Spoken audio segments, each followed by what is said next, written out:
అందరికీ నమస్తే నమస్తే సార్. ఓం గురుర్బ్రహ్మ గురుర్విష్ణు గురుర్దేవో మహేశ్వర గురు సాక్షాత్ పరం బ్రహ్మ తస్మై శ్రీ గురవే నమః. అఖండ మండలాకారం వ్యాప్తం ఏన చరాచరం తత్పదం దర్శితం ఏన తస్మై శ్రీ గురవే నమః. ఈ మొదటి శ్లోకంలో పరబ్రహ్మ అనేది, తర్వాత అదే ఆ పరబ్రహ్మే అఖండ మండలాకారం వ్యాప్తం ఏన చరాచరం, కదిలే వాటిల్లో కదల వాటిల్లో లోపల బయట కూడా వ్యాపించి ఉన్నది పరబ్రహ్మ. బ్రహ్మ విష్ణు మహేశ్వరులు వాళ్ళ వాళ్ళ లోకాల్లో ఉంటారని చెప్పుకున్నాం నిన్న.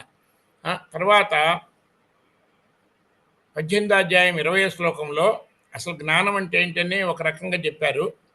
ఏంటంటే సర్వభూతేషు, అందరిలో అన్ని ప్రాణుల్లో అనుకుందాం. కాసేపు మనం రాళ్లలో రప్పల్లో మనం గ్రహించలేం కదా. నిజంగా రాయి ఏదో పిచ్చిగా ఉన్నట్టు అనిపించినా అందులో అణువులు పరమాణువులు ఉంటాయి. అణువులు పరమాణువులు ఉంటే కేంద్రం సెంటర్లో ఉంటే దాని చుట్టూ ఎన్నో ఎలక్ట్రాన్స్ తిరుగుతూ ఉంటాయి. అవన్నిటి మధ్యలో మళ్ళీ ఆకాశం ఉంటుంది.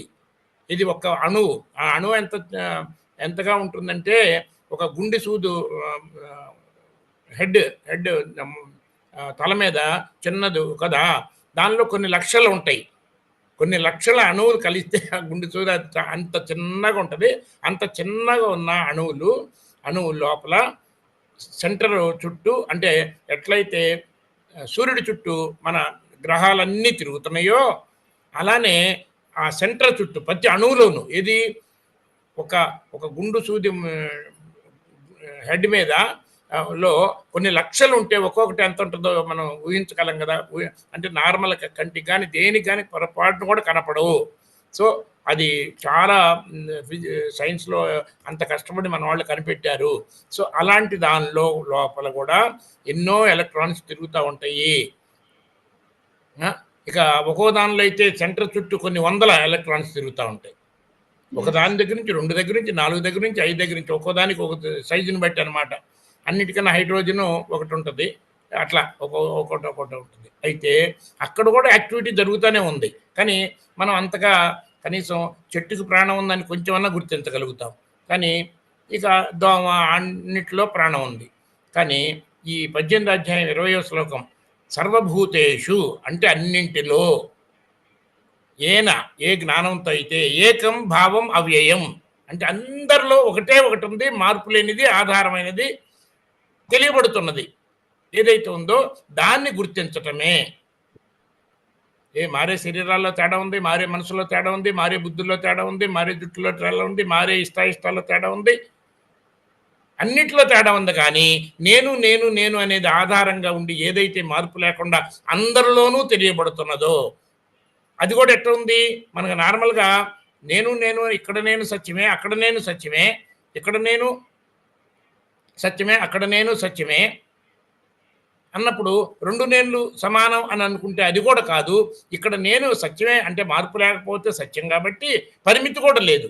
నాది అనేది అన్నిటికీ పరిమితి ఉంది, నేను అనేదాన్ని పరిమితి లేదు. కాబట్టి అందరిలో ఉన్నది ఒకటే నేను, అన్ని బుడగల్లో ఉన్నది ఒకటే నీరు, అన్ని అలల్లో ఉన్నది ఒకటే నీరు, అన్ని చిన్న బల్బులో పెద్ద బల్బులో ఫ్యాన్లో టీవీలో ఇప్పుడు మనం మాట్లాడే ప్రతి దానిలో కూడా ఉన్నది ఒకటే కరెంటు.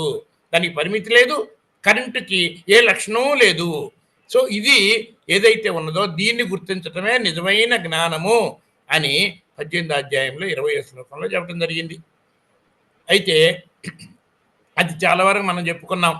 నిన్నేమేం చెప్పుకున్నామంటే ఆత్మ అంటే ఏంటి అంటే ఈ మనసు, అంటే మనసు బుద్ధి చిత్తం అహంకారం ఇవన్నీ కలిసిన దాన్ని కూడా మనం మనసే అంటాం, లేకపోతే అంతఃకరణ అంటారు. ఇది వీటన్నిటిని మనసుని ఇది విడగొడితే బుద్ధి, నిర్ణయించేది బుద్ధి, మనకు తెలియకుండా ఉండే సమాచారం ఉన్నదేమో చిత్తం, అన్నిటిని కలిసి ఏమంటారు అంతఃకరణ. అంటే ఈ శరీరాన్ని నడిపించే అంతఃకరణే జీవాత్మ, లేకపోతే ఆత్మ అనొచ్చు, లేకపోతే జీవి ప్రాణం ఉన్నదా శరీరాన్ని నడిపించేది. కాబట్టి ఈ ప్రాణం ఉన్న శరీరాన్ని నడిపించడానికి మూలం కాబట్టి మూలం అనేది ఆత్మ. సో జీవ ఆత్మ. మరి అందరిలో సమానంగా మార్పు లేకుండా ఏది ఏ లక్షణాలు లేకుండా ఉన్నది నేను నేను నేను అనేది ఏదైతే ఉందో అది అందరిలో ఉంది, సమానంగా ఉంది, మార్పు లేకుండా ఉంది. దాన్ని పరమాత్మ అంటారు.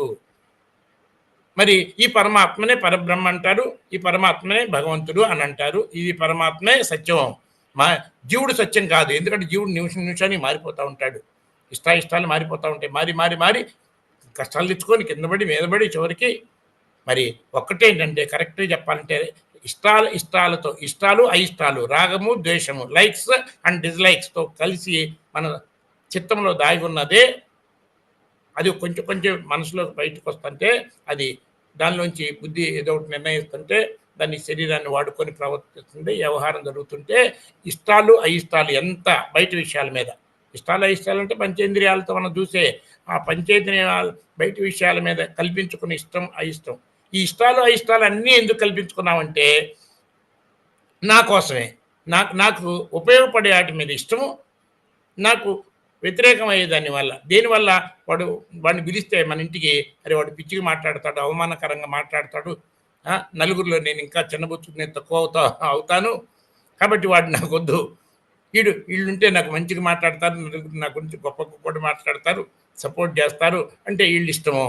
సో బయట విషయాల మీద ఎందుకు ఇష్టం పెంచుకున్నామంటే నాకు సపోర్ట్ చేసే వాటి మీద ఇష్టము, నాకు వ్యతిరేకంగా ఉండే మీద ఇష్టం. కానీ సపోర్ట్ చేసే వాళ్ళ వల్ల నేను అనేది పెరగదు, అపోజ్ చేసే వాళ్ళ వల్ల నేను అనేది తగ్గదు. ఎవరు అవమానించలేరు, నేను అనే దాన్ని తక్కువ చేయలేరు, ఎవరు పెంచలేరు.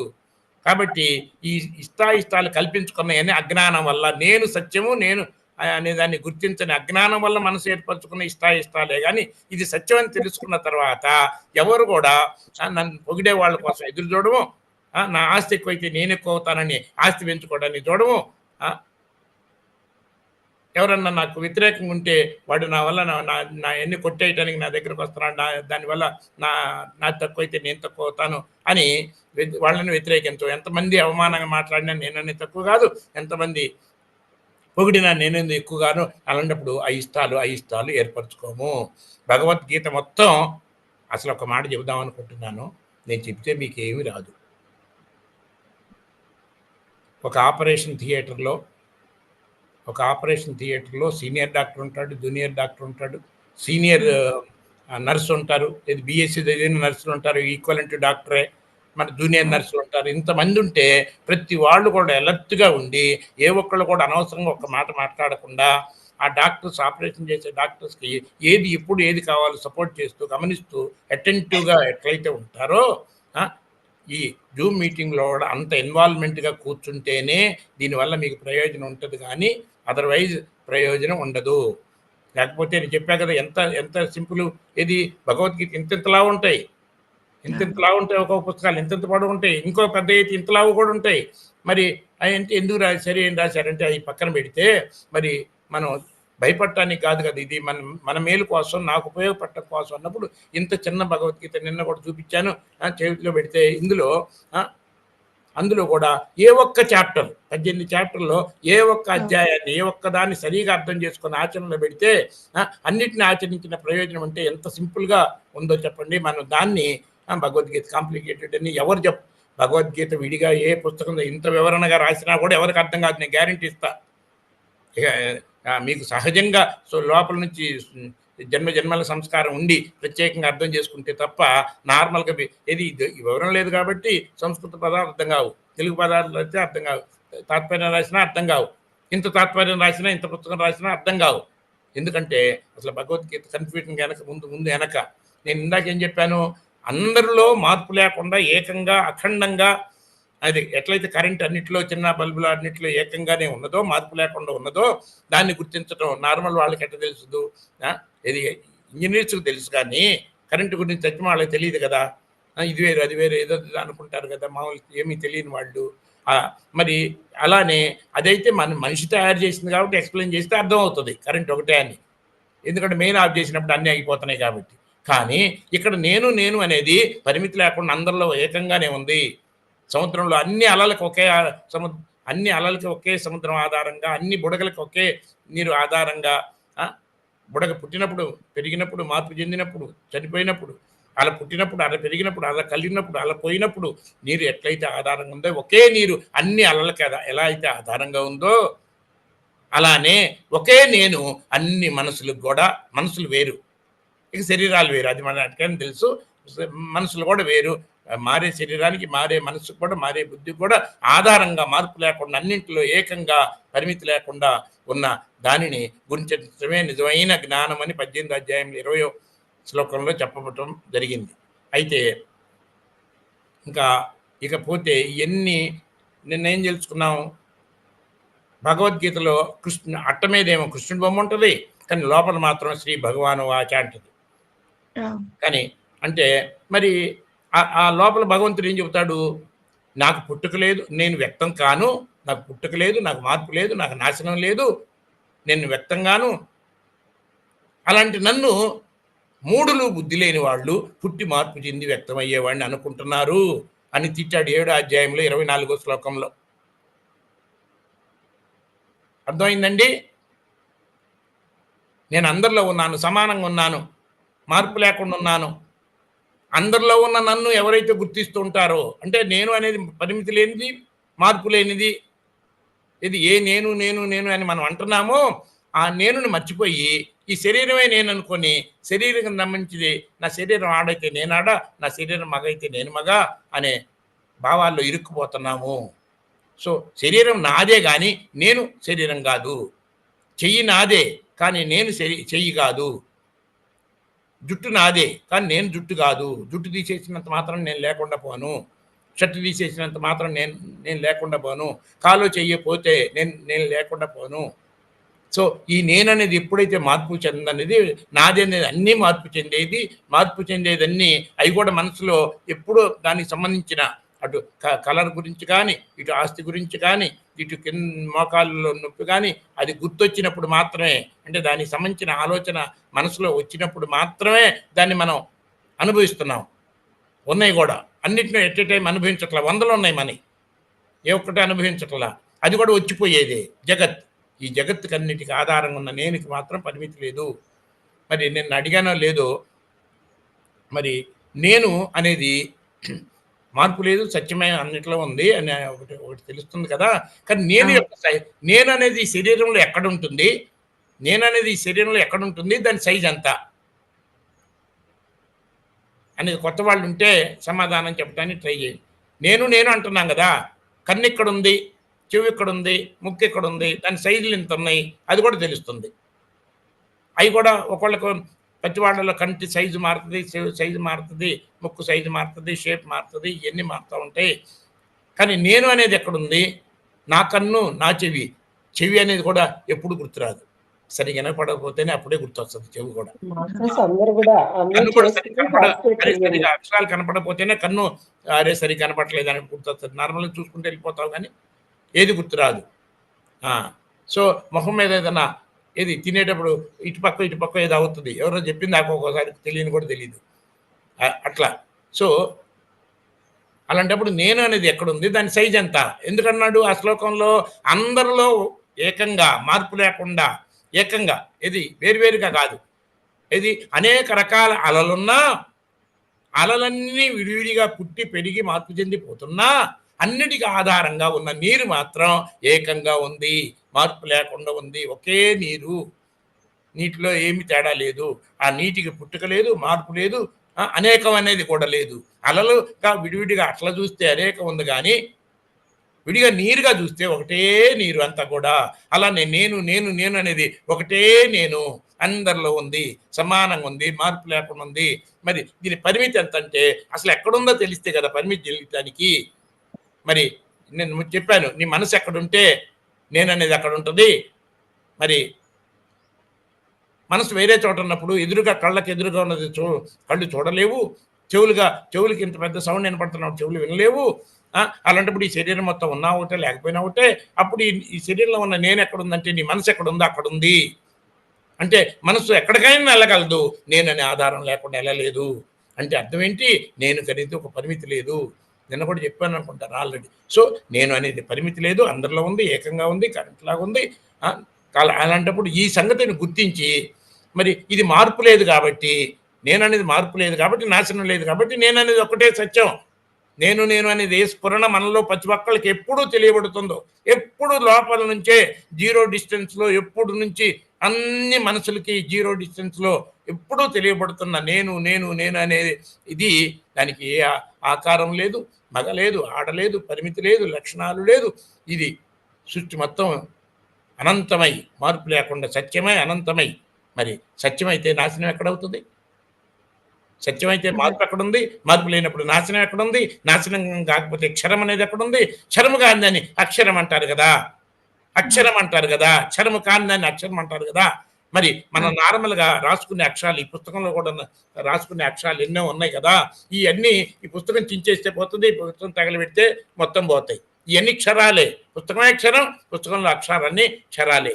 మరి మనం తెలుసుకున్న జ్ఞానం కూడా ఎంతో మర్చిపోతా ఉంటాం. బ్రెయిన్ పాడైపోతే మొత్తం పోతది. అంతే, ఏది కూడా నిలకడగా ఉండేది కాదు, శాశ్వతంగా ఉండేది కాదు. సో అన్ని క్షరాలే. సూర్యుడు కూడా మారుతున్నాడు. కాకపోతే మన శరీరం సుమారు జనరల్‌గా వేసుకుంటే ఒక 100 సంవత్సరాలు అని అనుకుంటే ఇది అంతా బాగుంటే, సూర్యుడి జీవితం మాత్రం 1000 కోట్ల సంవత్సరాలు సుమారు. ఎగ్జాక్ట్ ఫిగర్స్ నేను గుర్తుపెట్టుకోవడానికి ట్రై చేయలేదు. 500 కోట్ల సంవత్సరాలు ఆల్రెడీ అయిపోయింది. ఇంకొక 500 కోట్ల సంవత్సరాలు సూర్యుడు ఉంటాడు అని కూడా మన సైంటిస్ట్ చెబుతున్నారు. కానీ సూర్యుడు కూడా మారుతున్నాడు, వచ్చాడు, పోతాడు అనేది. మరి సూర్యుడే లేకపోతే సూర్యుడి నుంచి వచ్చిన భూమి ఎక్కడ ఉంటుంది? భూమి నుంచి వచ్చిన చంద్రుడు ఎక్కడ ఉంటుంది? ఇవన్నీ ఉంది, అన్నీ ఇదైపోతాయి. సో అంటే బాహ్య దృష్టిలో మార్పు లేనిది ఏది లేదు. మార్పు లేకపోతే అన్నీ నాశనం అయ్యాయే. కానీ నేను నేను నేను అనేది మాత్రం అందరిలో సమానంగా మార్పు లేకుండా, సూర్యుడు, చంద్రుడు, నక్షత్రాలు కూడా ఏ ఆకాశంలో ఉన్నదో ఆ ఆకాశము దేనివల్ల ఎఫెక్ట్ కావటం లేదు. కానీ అన్నీ ఆకాశంలో నిన్నట్టు అసలు ఆకాశం కన్నా కూడా సూక్ష్మమైంది నేను నేను నేను అనే చైతన్యం. సో నేను నేను అనేది సృష్టి మొత్తం వ్యాపించి, అలాంటప్పుడు సైజు సైజ్ అనేది ఇంకెక్కడుంది? అవునా? అలాంటప్పుడు నాశనం అనేది ఎక్కడుంది? సో నేను అనేది నాశనం కానిది సత్యము. నేను అక్షరము. నేను అక్షరము అనే భావాన్ని మారే మనసులో, మారే బుద్ధిలో మాటి మాటికి గుర్తు చేసుకునే అభ్యాసమే అక్షరాభ్యాసం. ఇంతెందుకు ఇన్ని మాటలు చెబుతారు, బోల్డ్ అని చదువుకున్నామని చెబుతారు, ఫోజు కొడతారు. డిగ్రీ చదివా, ఆగా చదివా. ఈ రోజుల పిల్లలు అయితే మరి ఏం చదివా అంటే డిగ్రీ చదివా. ఏ డిగ్రీ అంటే మళ్ళీ అడగాల మళ్ళీ. మరి అందులో ఏ గ్రూప్ అంటే మళ్ళీ అడగాల. బీఎస్సీ ఎంపీసీ అనో అట్లా టక్మని ఒకసారి చెప్పొచ్చు కదా. ఎందుకంటే ఎక్కువ మాట్లాడితే అందులో ఏం తెలియదు, ఎక్కడ బయటపడుద్దు అని వాళ్ళకి భయం. అందుకని డిగ్రీ అని ఒక్క మాట చెప్పి ఊరుకుంటారు. నిజంగా చెప్పాలంటే ఏ రోజు కూడా మనసు పెడితే కదా. ఇక్కడ ఎంతమంది ఇప్పుడు వినేవాళ్ళు కూడా నిజంగా శ్రద్ధతోనే కూర్చున్నారు అని అనుకుంటున్నాం. కానీ ఆ శ్రద్ధలో కూడా నిజమైన శ్రద్ధ అంటే టోటల్గా ఏ ఒక్క విషయాన్ని అటు ఇటు చూడకుండా ప్రతిదాన్ని ఉన్నప్పుడే కదా శ్రద్ధావాన్లు అంతే జ్ఞానం అనే దాంతోనే మనం స్టార్ట్ చేసాం కదా. అది అలా ఉంటే కదా తెలిసేది. మరి ఇప్పుడు ఏం తెలుసుకున్నాం? నేను నేను నేను అనేది పరమాత్మ, పరబ్రహ్మ, భగవంతుడు, సత్యము. సత్యము అక్షరము.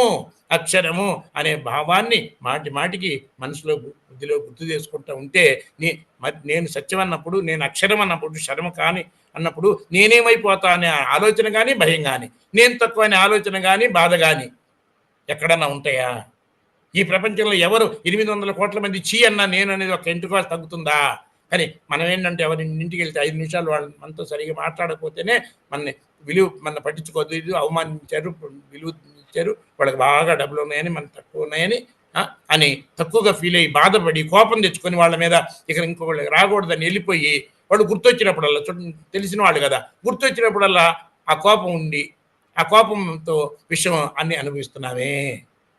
కానీ యథార్థంగా నేననేది తగ్గదు. ఈ ప్రపంచంలో 800 కోట్ల మంది చీ అన్నా నేను అనేది అణు మాత్రం తగ్గదు అనే సంగతి తెలియక మాటి మాటికి నేను ఇంతే అని, తక్కువ అనే భావంతో ఇన్ఫీరియారిటీ అన్నా, తక్కువ అన్నా, వెలితన్నా, ఏ ఒక్క నిజంగా చెప్పాలంటే ఏ ఒక్క మనసు కూడా నేను ఇంత అనేదాన్ని, నేను ఇంత అనేదాన్ని భరించలేదు. నేను ఇంత అనేదాన్ని నిజంగా చెప్పాలంటే భరించలేదు. కానీ నేను ఈ శరీరం అనగానే నేను ఇంతే కదా.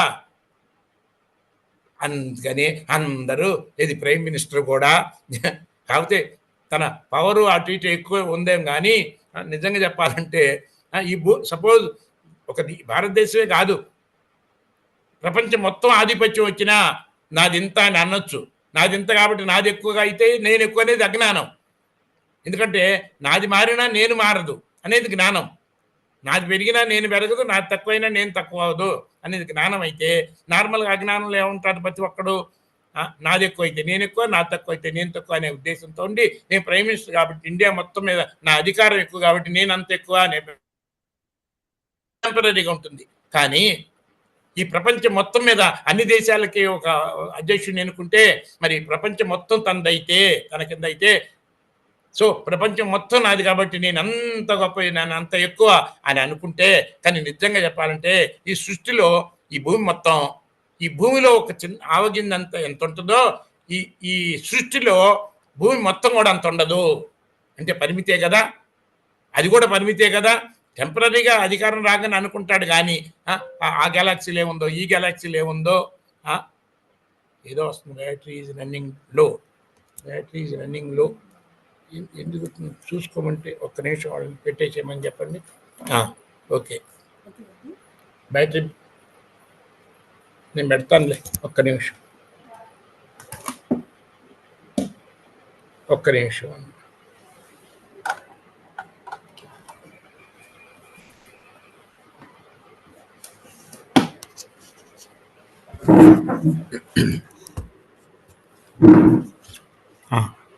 పెట్టేశాను. రన్నింగ్ లో అని చెప్పింది, నాకు ఉండకూడదు కదా, చెప్పాను. ఓకే, ఇదేంది, ఇదేమైంది ఇప్పుడు? వస్తుంది సార్, క్లియర్ గానే ఉంది. వస్తుంది కదా, ఓకే. ఓకే. సో కాబట్టి నేను సత్యము, నేను అక్షరము, నాకు నేను అనేదాన్ని పరిమితి లేదు, సృష్టి మొత్తం వ్యాపించింది అని గుర్తించని బుద్ధి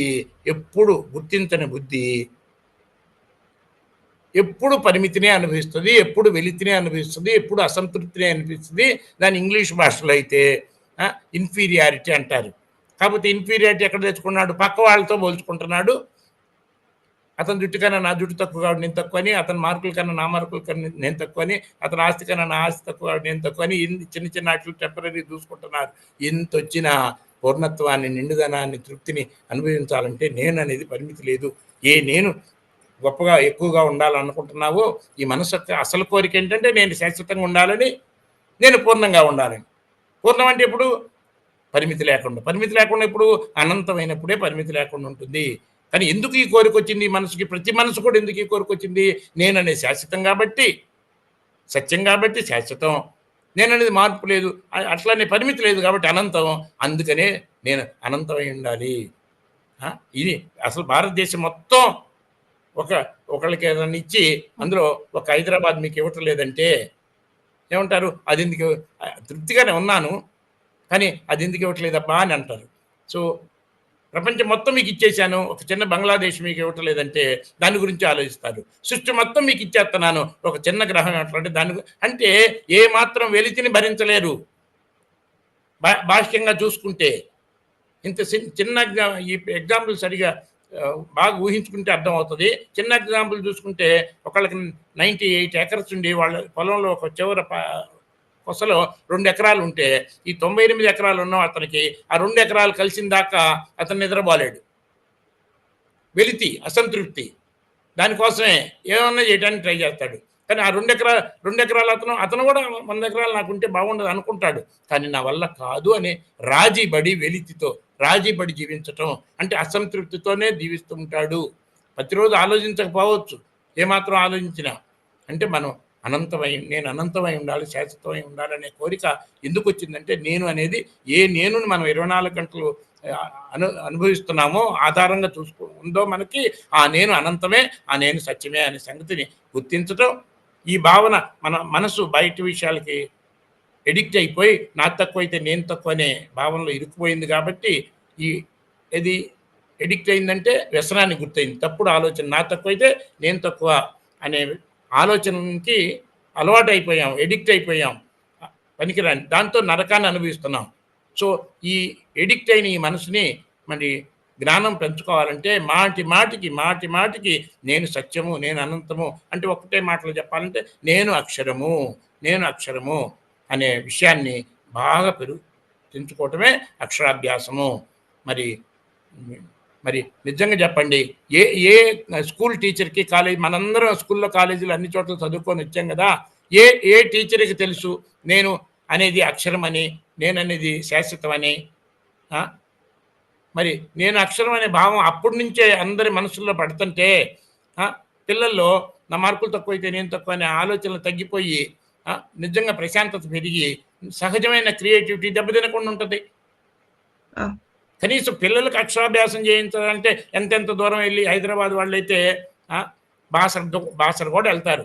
ఎంత దూరం ఎంత ఖర్చు పెడతారు.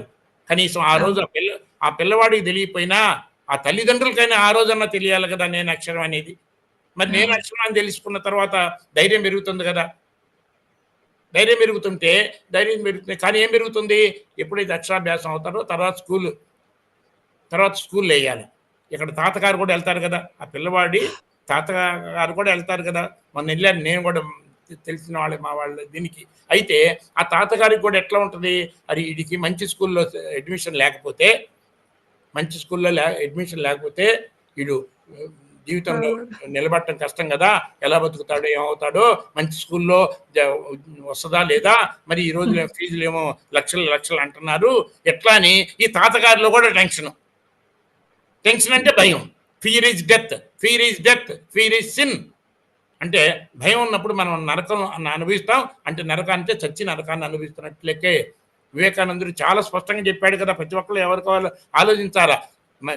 ప్రాణం చనిపోయిన తర్వాత ఏ మనిషి కూడా అవమానాన్ని తక్కువ అనేది అనుభవించడు, భయాన్ని అనుభవించడు, బాధను అనుభవించడు. ఫిజికల్కి వెళ్ళి మనం సూది పెట్టి కూర్చున్నా కూడా బాధ లేదు, ఎన్ని తిట్టినా కూడా ఇది లేదు. అవునా? సో మరణాన్ని మనిషి ఎప్పుడు అసలు చనిపోయిన ఎగ్జాక్ట్ క్షణంలో అతనికి అన్కాన్షియస్ అవ్వకుండా, స్పృహ లేకపోకుండా ఏ మనిషి కూడా ప్రాణాలను వదలడు. ముందు స్పృహ లేకుండా ఉంది, దాని తర్వాత ఇంకా అట్లానే కంటిన్యూ అయితే గుండె స్టార్ట్ కాకపోతే మళ్ళీ ఇందులో ఎలక్ట్రిసిటీ పెట్టి గుండె స్టార్ట్ చేస్తారు ఒక్కోసారి, అప్పుడు మళ్ళీ బతుకుతాడు. సో గుండె ఆగిపోగానే అన్కాన్షియస్ అవుతాడు. అన్కాన్షియస్ అయిన కాసేపు ఒక్కొక్క అవయవ పాడవటం మొదలెడతాయి, చచ్చిపోవటం మొదలెడతాయి. ఇక అప్పుడు ఈ లోపల గుండె స్టార్ట్ కాకపోతే అతను ఇక చచ్చిపోయాడని డిక్లేర్. కానీ ఎగ్జాక్ట్గా ఎప్పుడు చచ్చిపోయారో చెప్పడం కష్టం. కానీ ఎగ్జాక్ట్గా చనిపోయిన టైంలో ఈ మనసుకి అన్కాన్షియస్లో ఉంది కాబట్టి నేను చచ్చిపోతున్నాను అనే సంగతి తెలియదు. కాబట్టి మరణాన్ని అనుభవించడు, తెలీదు. మరి నేను అనే దానికి అసలు మార్పే లేదు, మరణమే లేదు. మరి మరణాన్ని ఎప్పుడు అనిపిస్తున్నాడంటే ఈ శరీరం నేను అనుకొని ఏమైపోతానని అన్నప్పుడల్లా మార్కులు వస్తే బతుకుతాను, లేకపోతే బతకలేను. నేను చదివింది గుర్తుంటే మార్కులు వస్తాయి, మార్కులు వస్తే బతుకుతాను. నేను చదివింది గుర్తు రాదేమో అంటే నేను బతకలేనేమో. నేను చదివింది రాదేమో అంటే మార్కులు రావు, డిగ్రీ రాదు, బతకలేనేమో. ఈ ఉద్యోగం రాకపోతే బతకలేను, ఇది లేకపోతే బతకలేను, అది లేకపోతే బతకలేనంటే నిజంగా చెప్పాలంటే ఎన్ని 100 డిగ్రీలు సంపాదించినా, లక్షల కోట్లు సంపాదించినా, ఎంత జ్ఞానం సంపాదించినా, ఎంత పెద్ద పోస్ట్ సంపాదించినా ఈ శరీరం గ్యారంటీగా పోయేది. ఈ సృష్టిలో ఈ 800 కోట్ల మంది కలిసినా సరే, సకల దేవతలు కలిసినా సరే ఈ శరీరాన్ని ఎవరు కాపాడలేరు. ఇది సత్యం అని ఈ చిన్న విషయం గుర్తిస్తే ప్రతి వాడు కూడా ఈ శరీరం టెంపరీ కాబట్టి ఈ ప్రతిరోజు అసలు ఒక్కొక్క రోజు నిజంగా మనం నెగిటివ్ థింకింగ్ చేయాల్సిన పని లేదు. కానీ రియల్గా చెప్పాలంటే రియాలిటీ చూసుకుంటే 24 అవర్స్ కూడా గ్యారంటీగా ఉంటుందని చెప్పలేము. ఎందుకంటే ఏ ప్రమాదం ఎక్కడన్నా జరగవచ్చు.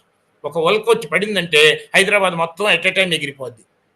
నార్మల్ చిన్న ఇదే ఒక అణుబాంబు వేస్తే ఈ రోజుల్లో చెప్పే అది మనిషి చేసుకున్నది అంత ఇదిగా ఉంది కదా అంటే చెప్పలేం కదా. మరి అలాంటప్పుడు ప్రతిరోజు ప్రతి నిమిషం హాయిగా, ఆనందంగా, తృప్తిగా, ధైర్యంగా 10 మందికి ఉపయోగపడాలని చూస్తాడు తప్ప ఎలా బతకాలని చూడడు. ఆరోగ్యమైన బలమైన జ్ఞానమైనా, ఎంతటి బలమైనా, ఎంతటి ఆరోగ్యమైనా, ఎంతటి చదువైనా, ఎంతటి డబ్బులైనా, ఎంతటి పోస్ట్ అయినా ఈ శరీరాన్ని బతికించలేదు. కానీ ఈ ఆరోగ్యం, ఈ బలం, ఈ చదువు, ఈ జ్ఞానం, ఈ డబ్బులు ప్రతిదీ నలుగురికి ఎలా ఉపయోగపడాలి అంటే ప్రతిదీ 100 రెట్లు ఎక్కువ ఉపయోగపడతాయి. 100 రెట్లు ఎక్కువ బలాన్ని మనం అనుభవించేటట్టు చేస్తాయి ఏ స్థితిలో ఉన్నా సరే. సో మనం ఇంతకుముందు ఏదైతే చేస్తున్నామో ఇది ఆరోగ్యం పెంచుకోవాల్సిందే, బలం పెంచుకోవాల్సిందే, జ్ఞానం పెంచుకోవాల్సిందే, అన్ని పెంచుకోవాల్సిందే. కానీ ఇవన్నీ బతకడం కోసం అంటే మీనింగ్లెస్ అయిపోతాయి.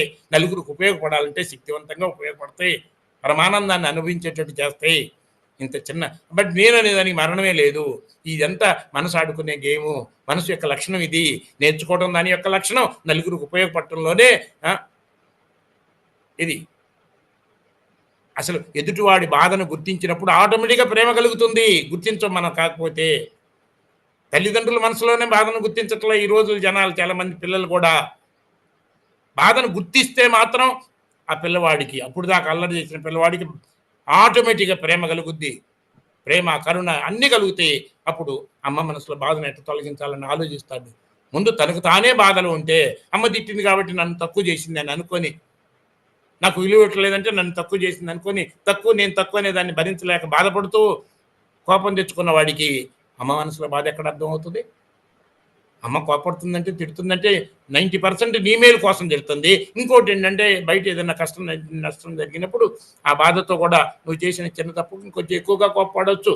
కానీ ఏదైనా అమ్మ గాని, నాన్న గాని, అటు క్లాస్‌లో టీచర్ గాని ఎవరైనా వాళ్ళ మనసులో బాధ ఉన్నప్పుడు, ఒత్తిడి ఉన్నప్పుడు మాత్రమే మనకి మనని బాధ కలిగించి కోపం మనని తిడతారు గానీ, మనకి ఇబ్బంది కలిగిస్తారు గానీ, హాయిగా ఆనందంగా రిలాక్స్‌డ్‌గా ఉన్నప్పుడు మనకి ఏ ఇబ్బంది కలిగించరు.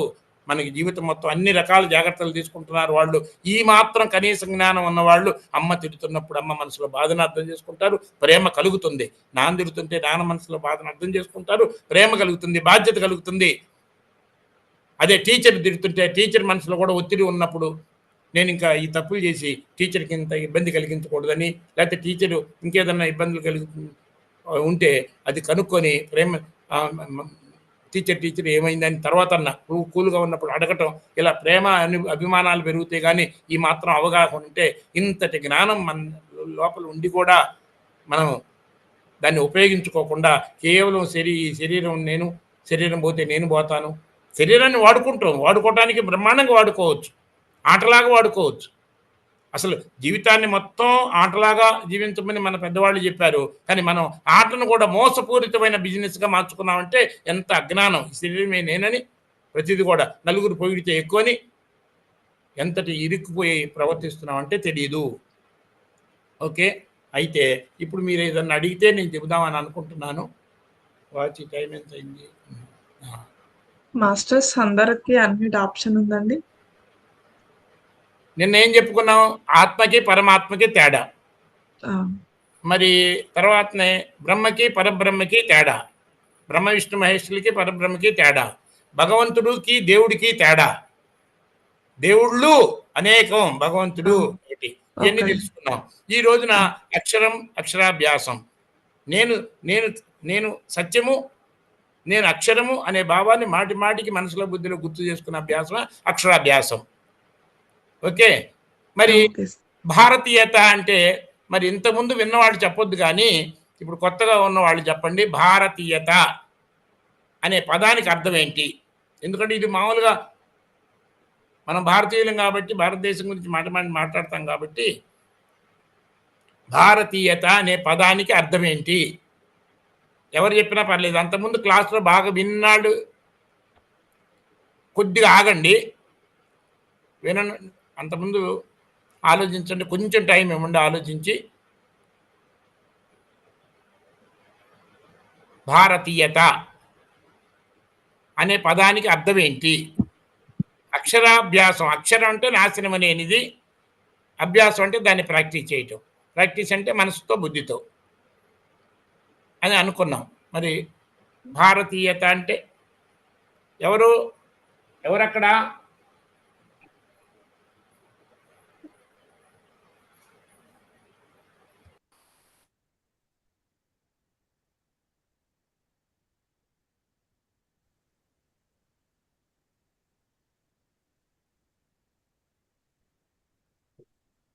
అయితే ఇలా టక్ టక్ మని యాక్టివ్‌గా ఉంటే బాగా మనకి ప్రయోజనం ఉంటది. అందరూ ఇన్వాల్వ్ అయితే. అసలు నాకైతే అందరూ కనపడాలి. అందరూ ఏదో ఒకటి అడగాలి. నేను అడగటం భారతీయతలో భా అనే అక్షరం తీసేస్తే రతీయత అనేది ఉంది. రతి అంటే అంతులేని ఆనందం. రతీయత అంటే అంతులేని ఆనందాన్ని అనుభవించటం. రతి అంటే అంతులేని ఆనందం అని. రతీయత అంటే అంతులేని ఆనందాన్ని అనుభవించటం అని. ప్రతి ఒక్క మనిషి కోరుకునేది మిక్కిలి ఎక్కువ ఆనందాన్ని అనుభవించాలనే.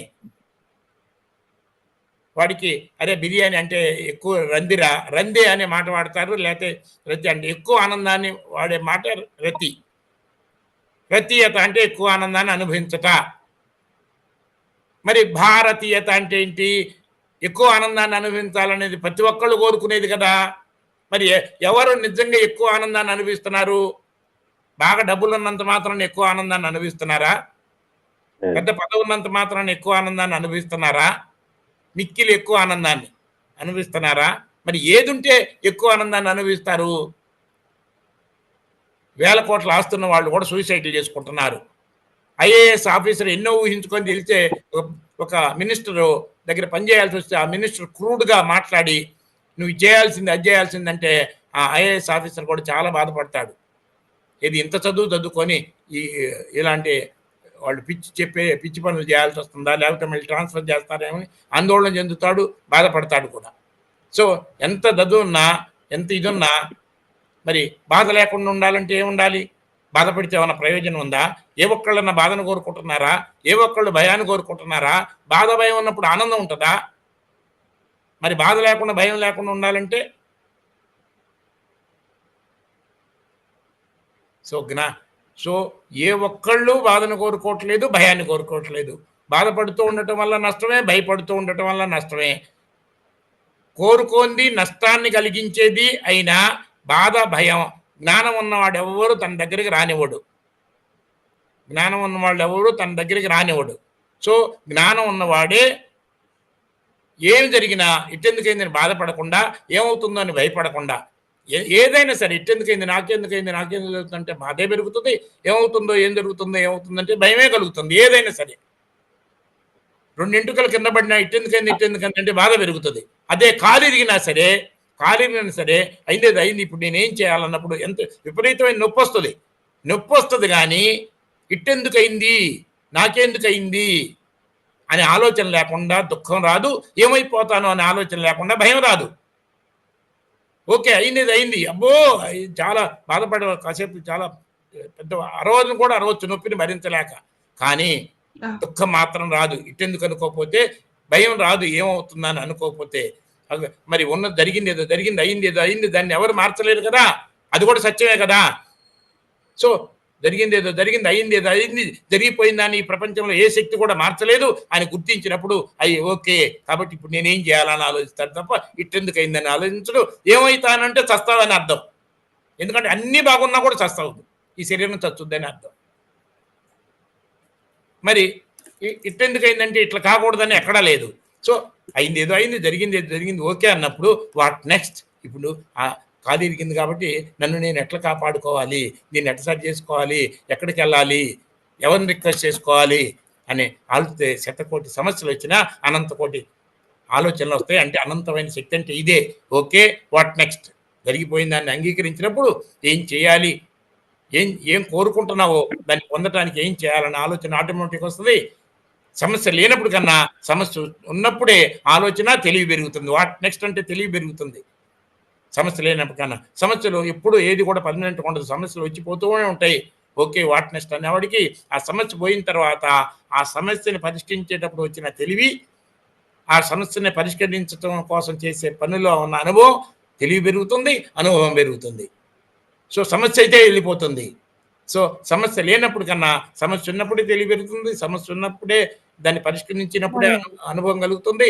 సో, సమస్యలు ఇచ్చిపోతుంటే తెలివి, అనుభవం పెరుగుతుంటే, శక్తి పెరుగుతా ఉంటే రోజు రోజుకి హీరోలాగా ఎదుగుతాడు. కాబట్టి ఓకే. వాట్ నెక్స్ట్ అని జీవించటమే నిజమైన హీరో యొక్క లక్షణం. రోజు రోజుకి అతను విజ్ఞానం పెరిగిపోయి నార్మల్ సమస్యలకి అసలు బాధపడటం అనేది మొదట్లో కొంచెం ఉన్న తర్వాత లేకుండా పోతుంది. ఓకే. వాట్ నెక్స్ట్ అనేది ఎందుకంటే శరీరం ఏమవుతుందనే ప్రశ్నే లేదు. ఈ శరీరం పోతుందనేది ఆన్సర్ కాబట్టి. ఇట్టెందుకయిందనే క్వెషనే లేదు. ఎందుకంటే జరిగిపోయిందని ఎవరు మార్చలేరు కాబట్టి. ఎందుకు జరిగింది? ఎట్లా జరిగింది? మళ్ళీ జరగకుండా ఎట్లా చూసుకోవాలనే దానికి మాత్రం పార్థాన్ని గుర్తించొచ్చు. కానీ నాకెందుకయిందంటే నాకు అవ్వకూడదని ఎక్కడన్నా రూల్ లేదు కదా! ఇంత చిన్న జ్ఞానం ఉండి అంటే జ్ఞానం ఉన్నవాడు ఎవరు కూడా కోరుకోని నష్టాన్ని కలిగించే బాధని గాని, భయాన్ని గాని రానివ్వడు. అంటే జ్ఞానంతోనే అంతులేని ఆనందాన్ని అనుభవించడం అనేది సాధ్యం. జ్ఞానానికి గుర్తు వెలుగు. వెలుగంటే భాస్కరుడంటే వెలుగునందించేవాడు. భాస్కరుడంటే వెలుగునందించేవాడు.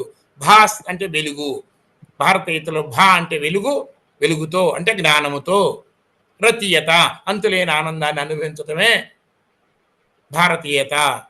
భా అంటే వెలుగు అంటే జ్ఞానముతో, రతీయత అంతులేని ఆనందాన్ని అనుభవించడమే భారతీయత. వివేకానందుడు ఉన్నాడు అనుకోండి, వివేకంతో ఆనందించాడు కాబట్టి వివేకానందుడు అయ్యాడు.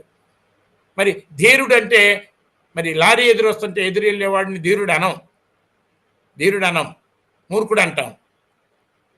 ఎంత రోడ్డు ట్రాఫిక్ ఉన్నా తెలివితో జాగ్రత్తగా అడుగులేసేవాడికి భయం ఉండదు, తెలివితో జాగ్రత్తగా అడుగులేసేవాడికి భయం ఉండదు. సో తెలివితో ఉండటమే ప్రశాంతత. సో ధీ అంటే బుద్ధి, ధీరహ తెలుగులో అయితే ధైర్యం అంటాం, ధీరుడు అంటాం, సంస్కృతంలో అయితే ధీరహ అంటాడు. ధీ అంటే బుద్ధితో, రహ అంటే రమించటం, అంటే ప్రశాంతంగా ఉండటం. ఒక్కోసారి ఈ ఆనందానికి రకరకాల పేర్లు ఉంటాయి. ఇప్పుడు ఎవరైనా ఇంట్లో వాళ్ళు చనిపోతే ధైర్యంగా ఉండని చెప్తాం, కానీ హ్యాపీగా ఉండని చెప్పం, ఆనందించరా అని చెప్పం. ఎవడు కూడా పిచ్చివాడు అంటే అరే కూల్గా ఉండరా, ధైర్యంగా ఉండరా, ఈ టైంలో నువ్వే ధైర్యంగా లేకపోతే మీ వాళ్ళు ఇంకా అప్సెట్ అవుతారా అంటే ఒకే పదానికి స్థిరంగా ఉండనే దానికి అనేక పదాలు వాడతాం సందర్భాన్ని బట్టి. సో ధీరహ అంటే బుద్ధితో రమించటమే, అంతేగాని అక్కడ కూడా భారతీయతన్నా ధీరహన్నా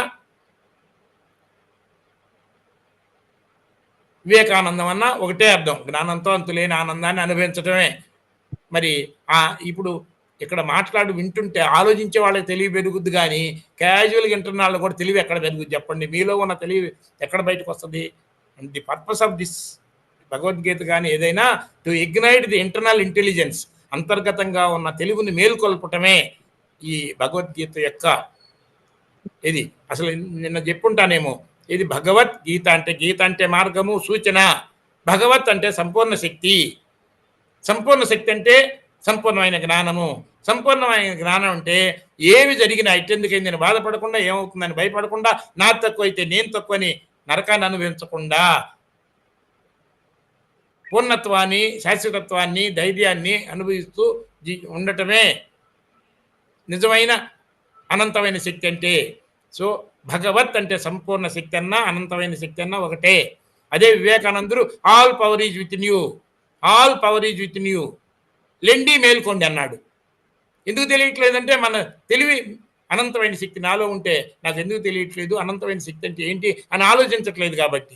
మానవుడే మాధవుడు, నరుడే నారాయణుడు అని అంతకుముందు మన పెద్దవాళ్ళు చెప్పిన మాటనే అనేక రకాలుగా ఈశ్వర సర్వభూతానాం 5000 సంవత్సరాల నాడు చెప్పిన ఆ భగవంతుడు అందరిలో ఉన్నాను. ఈ భగవంతుడు ఏం చెప్పాడు ఇక్కడ? భగవాను వాచ, కృష్ణుడు వాచ కాదు. నేను అందరిలో ఉన్నాను, సమానంగా ఉన్నాను, మార్పు లేకుండా ఉన్నాను, లోపల బయట కూడా ఉన్నాను, సృష్టి మొత్తం వ్యాపించున్నాను అని చెబుతుంటే దాని అర్థం ఏంటి? అన్నిట్లు మార్పు లేనిది, అందరిలో ఉంది, సమానంగా ఉంది, నేను సత్యం అనే భావనను గుర్తించడం వల్ల నిజమైన శక్తిని అనుభవించడం.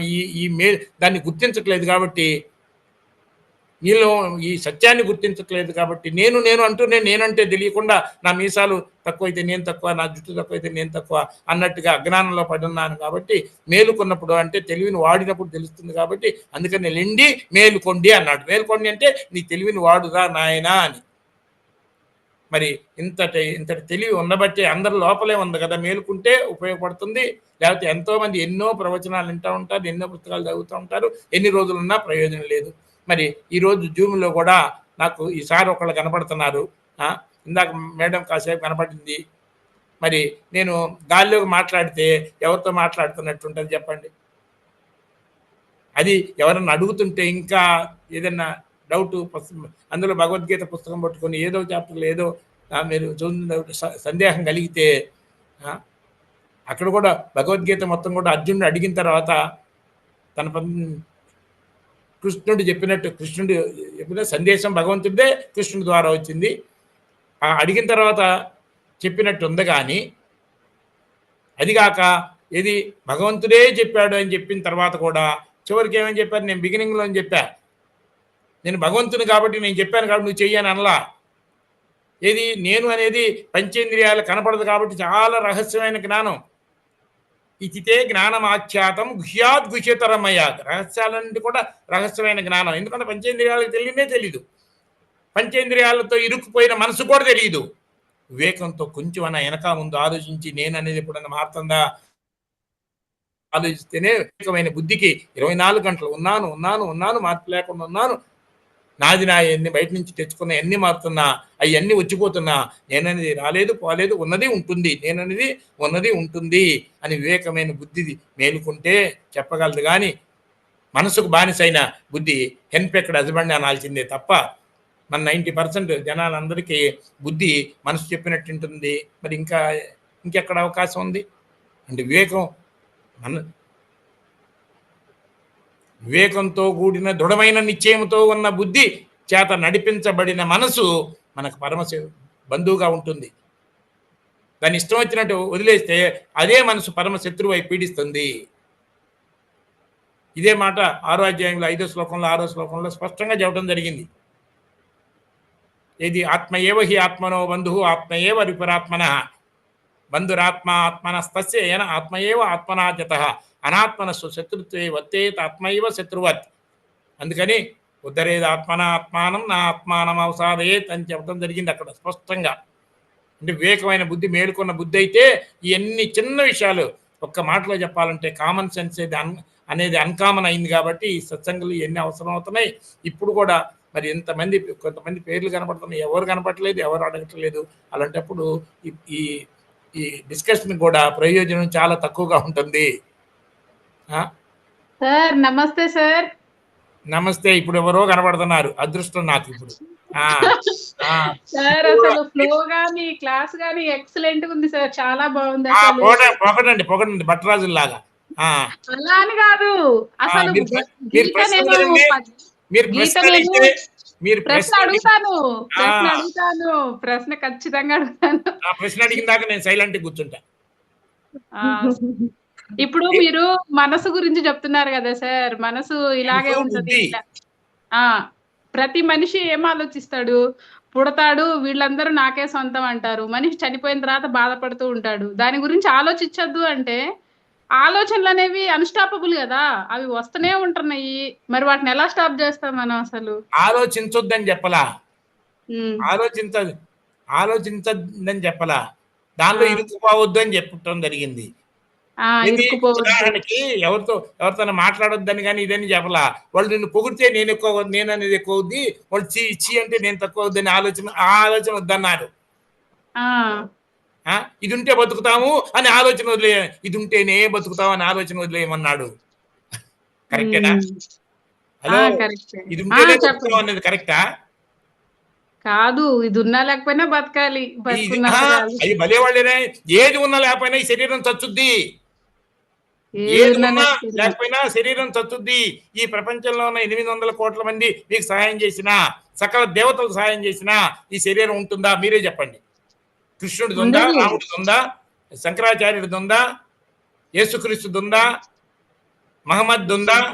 ఇది అందరూ చాలా గొప్పవాళ్ళు కదా. ఇంకా చాలా మంది పేరు ఉంది, అందరూ మీకు తెలుసు. ఏ ఒక్క శరీరం అన్నా ఉందా? కాబట్టి ఈ ప్రపంచంలో ఏది ఉన్నా లేకపోయినా శరీరం ఉండేది కాదు. కాబట్టి ఇది ఉంటేనే బతుకుతాను అనేది జ్ఞానమా? ఇది ఉంటేనే తృప్తి అనేది జ్ఞానమా? అజ్ఞానమే. మరి అలాంటప్పుడు ఈ అజ్ఞానంలో ఉండి మరి అట్లా ఆలోచించినప్పుడే కదా బాధ గాని భయం గాని, అది అప్పుడే కదా బాధ గాని భయం గాని. నిజంగా చెప్పాలంటే శరీరం 24 గంటలు చచ్చిపోతూనే ఉంది కదా. అసలు ప్రతి క్షణం టెన్షనే, రేపేం జరిగింది కాదు. ఎన్నో కణాలు భౌతికంగా చచ్చిపోతున్నాయి ఈ శరీరంలో. ఏమైనా పట్టించుకుంటున్నావా? పట్టించుకుని అర్థమైందా? ఆలోచన వద్దన్నానంట. ఎప్పుడు చెప్పాను ఆలోచన వద్దని? నేను అక్షరము అనే ఆలోచన మాటికి చేయమన్నాను. నేను సత్యము, నేను పరిమితి లేదు, ఈ గుర్తు చేసుకుంటా ఉండమన్నాను. తత్మయాన్ని ఆట వచ్చిపోయాయి. జీవితంలో ఏ ఒక్కటి కంటిన్యూస్ పట్టుకున్నారు చెప్పండి మీరు? అసలు మీకు కాళ్ళ ఏళ్ళు గుర్తుండవు, చేతులు ఏళ్ళు గుర్తుండవు, మోకాల్లో నొప్పి వచ్చిన దాకా మోకాలు గుర్తుండదు, పంటలో నొప్పి వచ్చిన దాకా పళ్ళు ఎన్ని ఉన్నాయో తెలియదు, ఏ పన్నో తెలియదు. అవునా? అన్ని వచ్చిపోయాయి. కానీ ఏదన్నా ఒకటి ఉంటుందా? ఏదన్నా బయట విషయాలు పట్టుకోగలుగుతున్నారా? అన్ని వచ్చిపోయాయి కదా. వచ్చిపోయిందంటే మనసులో ఎప్పుడు దాని గురించి ఆలోచన ఉన్నప్పుడే ఇష్టంగా గుర్తుపెట్టుకుంటే ఆనందం కలుగుతుంది, నెగిటివ్గా గుర్తుపెట్టుకుంటే బాధ కలుగుతుంది. ఆ ఇష్టం అనేది మనం ఏర్పరచుకున్నాయే కానీ ఇది అంతకుముందు అవి అక్కడ లేదు. నెంబర్ 1 ఆ ఇష్టమైన వచ్చిపోయేది. ఆలోచన పుట్టింది, ఆలోచన పోయింది. ఆలోచన పుట్టింది, ఆలోచన పోయింది. పుట్టిందంటే జ అంటే జన్మించిందంటే జ, గత్ అంటే పోయింది, జగత్ అంటే పుట్టిపోయేది అని అర్థం. అంటే ఆలోచనే పుట్టిపోయింది. సో ఒక విషయం మన మనసులో ఆలోచన వచ్చింది, పోయింది. అంటే ఆలోచన పుట్టింది, పోయింది. జగత్ అది. అందులో ఏముందో దాన్ని అనుభవిస్తున్నాం. తర్వాత అది పోయి ఇంకొక విషయం వస్తుంది, పుట్టుద్ది. ఇంకొక విషయం మనలో పుట్టుద్ది, మళ్ళీ అది పోద్ది. అది ఒక జగత్, ఇదొక జగత్, ఇదొక జగత్, ఇదొక జగత్. కానీ నేను అనేది ప్రతి ఆలోచన మొదట్లో ఉంది, మధ్యలో ఉంది, చివరిలో ఉంది. ఆలోచన లేనప్పుడు కూడా ఉంది నేను అనేది. సో నేను ముఖ్యమా, ఈ వచ్చిపోయేవి ముఖ్యమా? నేనే ముఖ్యం. మరి ఏ నేను శాశ్వతంగా ఉండాలనుకున్నావా? నేను శాశ్వతాన్ని ఎప్పుడైనా గుర్తించావా? అది గుర్తించిన తర్వాత ఇంకేమైనా చేసుకోండి. నాది పోతే నేను పోతాను, నా తక్కువ అయితే నేను తక్కువ అనే ఆలోచన తగ్గించి, అవునా? ఇంకా థ్యాంక్ యూ సార్. ఆలోచనలు ఆపమన్నానంటే ఇంక నయం. Okay madam, thank you. Subhashini madam unmute చేసుకోండి. నేను అనేది పరమాత్మ. ఈ జీవుడు పరమాత్మను గుర్తించలేకుండా, బుద్ధి లేకుండా బలాన్ని పెంచుకుంటున్నాడు. జీవుడు అంటే ఇష్టాలను తగ్గించుకోవటం, తర్వాత చివరికి లేకుండా చేయటమే జీవుణ్ణి చంపటం. జీవుణ్ణి చంపటమే మన ధ్యేయం అవ్వాలి అల్టిమేట్గా. అది ఇమీడియట్గా కాదు, కరెక్టే. కానీ ముందు ఇష్టాలు తగ్గించుకుంటే, ఇది ఉంటేనే బతుకుతాను, ఇది ఉంటేనే తృప్తి అనే ఆలోచన తగ్గించుకుంటే, ఇవన్నీ టెంపరీ అని గుర్తిస్తే, ఏది వచ్చిపోయినా ఒక దానిలో టెంపరీ ఇష్టం ఉన్నా, ఈ ఇష్టం కూడా టెంపరీయే. అది కూడా మనకు తెలుసు కదా. ఒక దాని మీద ఇష్టం కలిగితే అది టెంపరీయే కదా, ఒక దాని మీద కోపం వస్తే అది కూడా టెంపరీ కదా. అన్ని వచ్చిపోయాయి కదా, ఇవన్నీ వచ్చిపోయాయే. కానీ అది వాడు చీ అంటే నేను తక్కువగాను అనేది గుర్తుపెట్టుకోవాలి కదా, వాడు పొగిడితే నేను ఎక్కువగాను అని గుర్తుపెట్టుకోవాలి కదా, పెద్దలు కట్టుకుంటే నేను ఎక్కువయ్యాను కాదు, ఇక్కడ సమస్యలు పెరుగుతాయి అని కూడా గుర్తుపెట్టుకోవాలి కదా. నేను ఎక్కువ అంటే మరి ఎన్ని తెలివి నిద్రపోయే వాళ్ళకి నేను ఎక్కడ చెప్తాను? వివేకానందుడు అన్నాడు కదా, నిండి మేల్కోండి అని. మరి నాకు మీ ముఖాలే కనపడట్లేదు. ఇప్పుడు ఒకళ్ళిద్దరు కనపడుతున్నారు. మీ దర్శనం ఇప్పుడు అవుతుంది. అసలు ఒక్కటే మాట అడుగుతాను, చెప్పండి. ప్రత్యక్ష దర్శనం, భగవంతుని ప్రత్యక్ష దర్శనం చేసుకోవాలని అనుకుంటారు కదా ఎవరైనా. ప్రతిరోజు కనీసం 50,000 మంది మన తిరుపతి వెళ్ళి వస్తారు. ఇక అనేక దేవాలయాలు ఈ మధ్య సిద్ధి కూడా చాలా మంది వెళ్ళి వస్తున్నారు కదా. అక్కడ మీరు వెళ్ళినప్పుడు ప్రత్యక్ష దర్శనం జరుగుతుందా? ప్రత్యక్ష దర్శనం జరుగుతుందా, పరోక్ష దర్శనం జరుగుతుందా? ప్రత్యక్ష దర్శనం. ఇంకా వేరే వాళ్ళు కూడా ఇంకొకరు చెప్పండి. తిరుపతి వెళ్ళారు, పెద్ద టికెట్ పెట్టుకుంటూ వెళ్ళారు తిరుపతి, దర్శించి వచ్చారు. అక్కడ మీకు జరిగింది ప్రత్యక్ష దర్శనమా, పరోక్ష దర్శనమా? మళ్ళీ ఇందాక ఒక ఆయన చెప్పారు ప్రత్యక్ష దర్శనం అని. అయినా ఇప్పుడు అమ్మాయి, బుల్లమ్మాయి, బుల్లమ్మాయి, ఈ ముసలాడితో నాకు అనవసరం కానీ నువ్వు చెప్పు, నువ్వు నన్ను ప్రత్యక్షంగా చూస్తున్నావా, పరోక్షంగా చూస్తున్నావా, డైరెక్ట్ చూస్తున్నావా, ఇండైరెక్ట్ చూస్తున్నావా? డైరెక్ట్ చూస్తున్నావా? Very good. మా ఫ్రెండ్ చూడు, ఒక జడ మంచిగా చక్కగా చేసుకుని ఎంత మంచిగా ఉందో. నీ బట్టి ముసలాళ్ళకి క్లాసులు చెప్పాలంటే నా వల్ల కాదు బాబు. అయితే అమ్మాయి ఇప్పుడు ఉదాహరణకి ప్రత్యక్షంగా చూస్తున్నాను అన్నావు కదా, ఎదురెదురుగా ఉన్నావు అనుకున్నావు. ఈ టీవీ ఇది ల్యాప్టాప్ కూడా వదిలేసి ఎదురెదురుగా ఉన్నావు అనుకున్నాం. ఎదురెదురుగా ఉన్నప్పుడు ప్రత్యక్షంగా చూస్తాం కదా, అవునా? మరి ఒక మాట అడుగుతాను, పాపే చెప్పాలి నాకు. అయితే ఏంటంటే ఇప్పుడు మన చుట్టుపక్కల చాలా మంది కళ్ళు లేని వాళ్ళు ఉన్నారు కదా, కొన్ని లక్షల మంది ఉన్నారు. పాపం కళ్ళు లేని వాళ్ళు మన ముందు ఉంటే వాళ్ళు మనల్ని చూడగలరా? చూడలేరు. ఓకే. మరి చెవులు డెఫ్ అండ్ డెమ్ ఉంటది అంటే చెవిటి వాళ్ళు మన మాటలు వినగలరా? వినలేరు. కానీ మనం వినగలుగుతున్నాము, మనం చూడగలుగుతున్నాము. మరి నువ్వు నీ కళ్ళుతో చూస్తున్నావా, కళ్ళు లేకుండా కూడా చూడగలవా నన్ను? చూస్తా, కళ్ళు లేకపోతే చూడను. మరి చెవులతో వినగలుగుతున్నావా, చెవులు లేకుండా కూడా వినగలవా? చెవులు ఉంటే వింటా, చెవులు లేకపోతే వినలేవు. అంటే నువ్వు నీ కళ్ళ ద్వారా నన్ను చూస్తున్నావు, చెవుల ద్వారా నా మాటలు వింటున్నావు. డైరెక్ట్ గా కాదు. కళ్ళు నాయే, కానీ నేను కళ్ళు కాదు. కళ్ళు నావే. కళ్ళు కళ్ళు నావే గాని నేను కళ్ళు కాదు కదా. నా కళ్ళ ద్వారా నేను చూస్తున్నాను, నా చెవుల ద్వారా నేను వింటున్నాను. కానీ కళ్ళు లేకపోతే, చెవులు లేకపోతే నేను వినలేను. వాటి ద్వారా వింటున్నాను. అంటే డైరెక్ట్ గా వింటున్నట్ట, వాటి ద్వారా అంటే ఇండైరెక్ట్ గా వింటున్నట్ట. Direct indirect. చెవులు లేకపోతే వినలేరుగా, చెవుల ద్వారా కదా.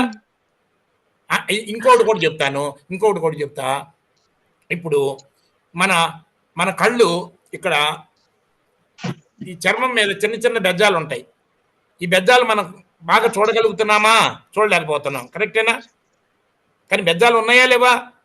బెజ్జాలు ఉన్నాయి కాబట్టి, హోల్స్ ఉన్నాయి కాబట్టి బాగా స్వెట్టింగ్ వచ్చినప్పుడు వాటర్ బయటకు వస్తుంది, చెమట. అవునా? స్వెట్ బయటకు వస్తుంది అంటే బెజ్జాలు ఉన్నాయి కదా. ఈ కళ్ళు చూడగలుగుతున్నాయా? చూడలేకపోతున్నాయి. మరి గద్ద అంటే ఈగిల్ ఎక్కడో పైనుండి చిన్న కోడి పిల్ల కిందుంటే అక్కడి నుంచి చూసి టక్మని వచ్చి తీసుకెళ్ళిపోతుంది. అంటే దానికి ఉన్నంత షార్ప్గా చూడగలగటం మనకుందా? మన కళ్ళకుందా? లేదు కదా. అంటే అర్థమేంటి? మన కళ్ళు పరిమితం, లిమిటెడ్గానే చూడగలం. అట్లానే చెవులు కొన్ని జంతువులు ఎక్కడెక్కడో సౌండ్లు చిన్నవి కూడా వినగలవు, మన వినలేవు. మరి కొన్ని జంతువులు వాసన బట్టి ఎక్కడెక్కడో కనిపెట్టగలవు. మన ముక్కులు అంత బాగా కనిపెట్టగలుగుతున్నాయా? అంటే అర్థం ఏంటి? మనకున్న ఈ ఇన్స్ట్రుమెంట్స్ కదా ఇవన్నీ. ఈ ఇన్స్ట్రుమెంట్స్ అన్ని లిమిటెడ్ ఇన్స్ట్రుమెంట్సా? అంటే అన్ని చూపించగలవా? కొంచెమే చూపిస్తాయా? ఇవన్నీ కొంచెమే కదా. అంటే ఈ లిమిటెడ్ ఇన్స్ట్రుమెంట్స్ ద్వారా మనం చూస్తున్నాం తప్ప ఉన్నది ఉన్నట్టు మనం ఎప్పుడు చూడలేము. కరెక్టేనా? సో నీకు ఉన్నది లిమిటెడ్ ఇన్స్ట్రుమెంట్సా, అన్లిమిటెడ్ ఇన్స్ట్రుమెంట్సా? లిమిటెడే కదా. కెపాసిటీ లిమిటెడే కదా. అవునా? మరి కొంచెం పెద్ద వయసు వచ్చిన తర్వాత కళ్ళు మసకబారితే అవి కూడా సరిగ్గా కనపడవు. కరెక్టేనా? మరి నువ్వు ఉన్నావు కానీ అప్పుడు చూడగలుగుతున్నావా? ఇప్పుడు బాగా చూసినట్టు మన పెద్దవాళ్ళు కొంతమంది ఉన్నారు కదా. అవునా? పెద్ద పెద్ద అద్దాలు పెట్టుకుని చేస్తుంటే వాళ్ళు నువ్వు చూసినంత బాగా చూడగలరా? చూడలేరు కదా. ఎందుకని? తేడా ఎక్కడ వచ్చింది? కళ్ళ ద్వారా చూస్తున్నాం, చెవుల ద్వారా చూస్తున్నాం. సో అంటే అక్కడ వెంకటేశ్వర స్వామి దగ్గర కూడా మీరు కళ్ళ ద్వారా చూసి వచ్చారు, అంతేగాని డైరెక్ట్గా చూడలేదు. కళ్ళు లేకపోయినా, చెవులు లేకపోయినా, ఏమీ లేకపోయినా దేన్నైతే మీరు నువ్వు తెలుసుకోగలవో అది డైరెక్ట్గా తెలుసుకున్నట్టు, ప్రత్యక్షంగా తెలుసుకున్నట్టు. ఏదైతే కళ్ళు లేకపోయినా తెలుస్తుందో, చెవులు లేకపోయినా తెలుస్తుందో, అవునా? చర్మం లేకపోయినా తెలుస్తుందో. ఇప్పుడు ఫ్యాన్ ఉందనుకో, ఇట్లా గాలి తగిలితే తెలుస్తుంది. అవునా? అట్లా ఇవన్నీ లేకుండా కూడా ఏదైతే తెలుస్తుందో అదే ప్రత్యక్షంగా డైరెక్ట్గా తెలుస్తున్నట్టు. అవునా? సో ప్రత్యక్ష దర్శనం అంటే ఎన్ని లేకుండా ఏదైతే. మరి ఇప్పుడు చెప్పు చూడు.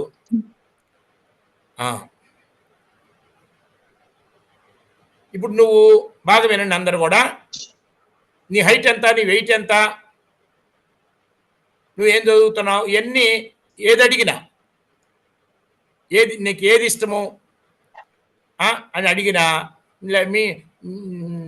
మరి మీ ఇంట్లో మీ అమ్మ నాన్న గొడవ పడతారా, లేకపోతే ప్రశాంతంగా ఉంటారా, ఎక్కువసార్లు తిడతారంటే ప్రతిది కూడా అంతకుముందు నువ్వు చూసింది ఇది. వెయిట్ చూసుకున్నావు, ఇప్పుడు చెబుతావు.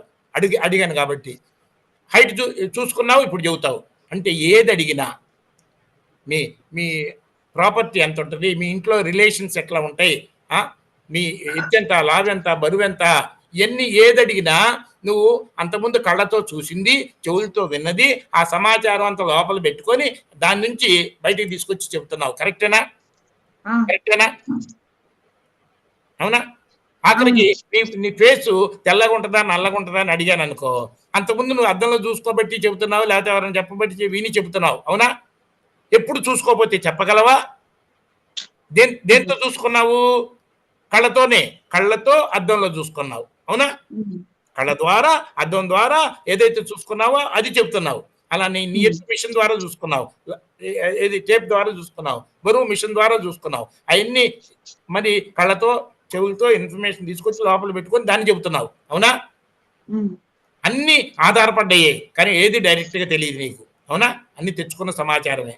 ఇప్పుడు నేను ఒకటి అడుగుతాను. నేను కళ్ళు మూసుకుంటే ఈ వీడియోలో కొంతమంది కనపడుతున్నారు కదా. నేను కళ్ళు మూసుకున్న తర్వాత కనపడతారా? కనపడరు కదా. కనపడినప్పుడు నేను ఏమడుగుతానంటే, నేను కళ్ళు మూసుకున్నాను కాబట్టి వీళ్ళు కూడా ఉన్నారో వెళ్ళిపోయారో అని డౌట్ వచ్చింది. అవునా? నేను కళ్ళు మూసుకున్నాను కాబట్టి వీళ్ళు కూడా ఉన్నారో వెళ్ళిపోయారో అని డౌట్ వచ్చింది. కళ్ళు మూసుకొని అడిగా, ఉన్నావా అని. ఉన్నావా అని అడిగా, కళ్ళు మూసుకొని ఉన్నావా అని అడిగా. ఉన్నాను అని చెప్పావు. అవునా? ఉన్నాను అని చెప్పినప్పుడు నీ కళ్ళతో చూసింది చెప్పావా? నువ్వు ఉన్నానని నీకు తెలిసినప్పుడు కళ్ళతో చూసి ఉన్నానని చెప్తున్నావా? చెవులతో విని ఉన్నానని చెబుతున్నావా? డైరెక్ట్ గానే తెలుస్తుందా నీకు ఉన్నానని? కళ్ళు లేకపోయినా ఉన్నానని తెలుస్తుందా తెలీదా? చెవులు పని చేయకపోయినా ఉన్నానని తెలుస్తుందా తెలియట్లేదా? ఉన్నాను ఉన్నాను ఉన్నాను అనేది ఉన్నది, మార్పు లేకుండా ఉన్నది, సత్యమై ఉన్నది, ప్రత్యక్షంగా ఈ పంచేంద్రియాల అవసరం లేకుండా ఎప్పుడు తెలుస్తున్నది ప్రత్యక్షంగా. నేను నేను నేను అనే మార్పు లేని సత్యమే అందరికీ ప్రత్యక్షంగా తెలియబడుతున్నది. ప్రత్యక్ష దర్శనం అంటే ఇది. అంతేకాని కళ్ళతో చూసేది ప్రత్యక్ష దర్శనం కాదు, చెవులతో విని చెప్పేది ప్రత్యక్ష దర్శనం కాదు. అవన్నీ వచ్చిపోయే విషయాలు, అవన్నీ వచ్చిపోయే విషయాలు. అర్థమైందా? సో ప్రత్యక్ష దర్శనం అంటే నేను అనేది ఒకటే సత్యం, అది అందరిలో ఉంది, సమానంగా ఉంది, మార్పు లేకుండా ఉంది. అదే పరబ్రహ్మ అంటే భగవంతుడే, పరమాత్మ.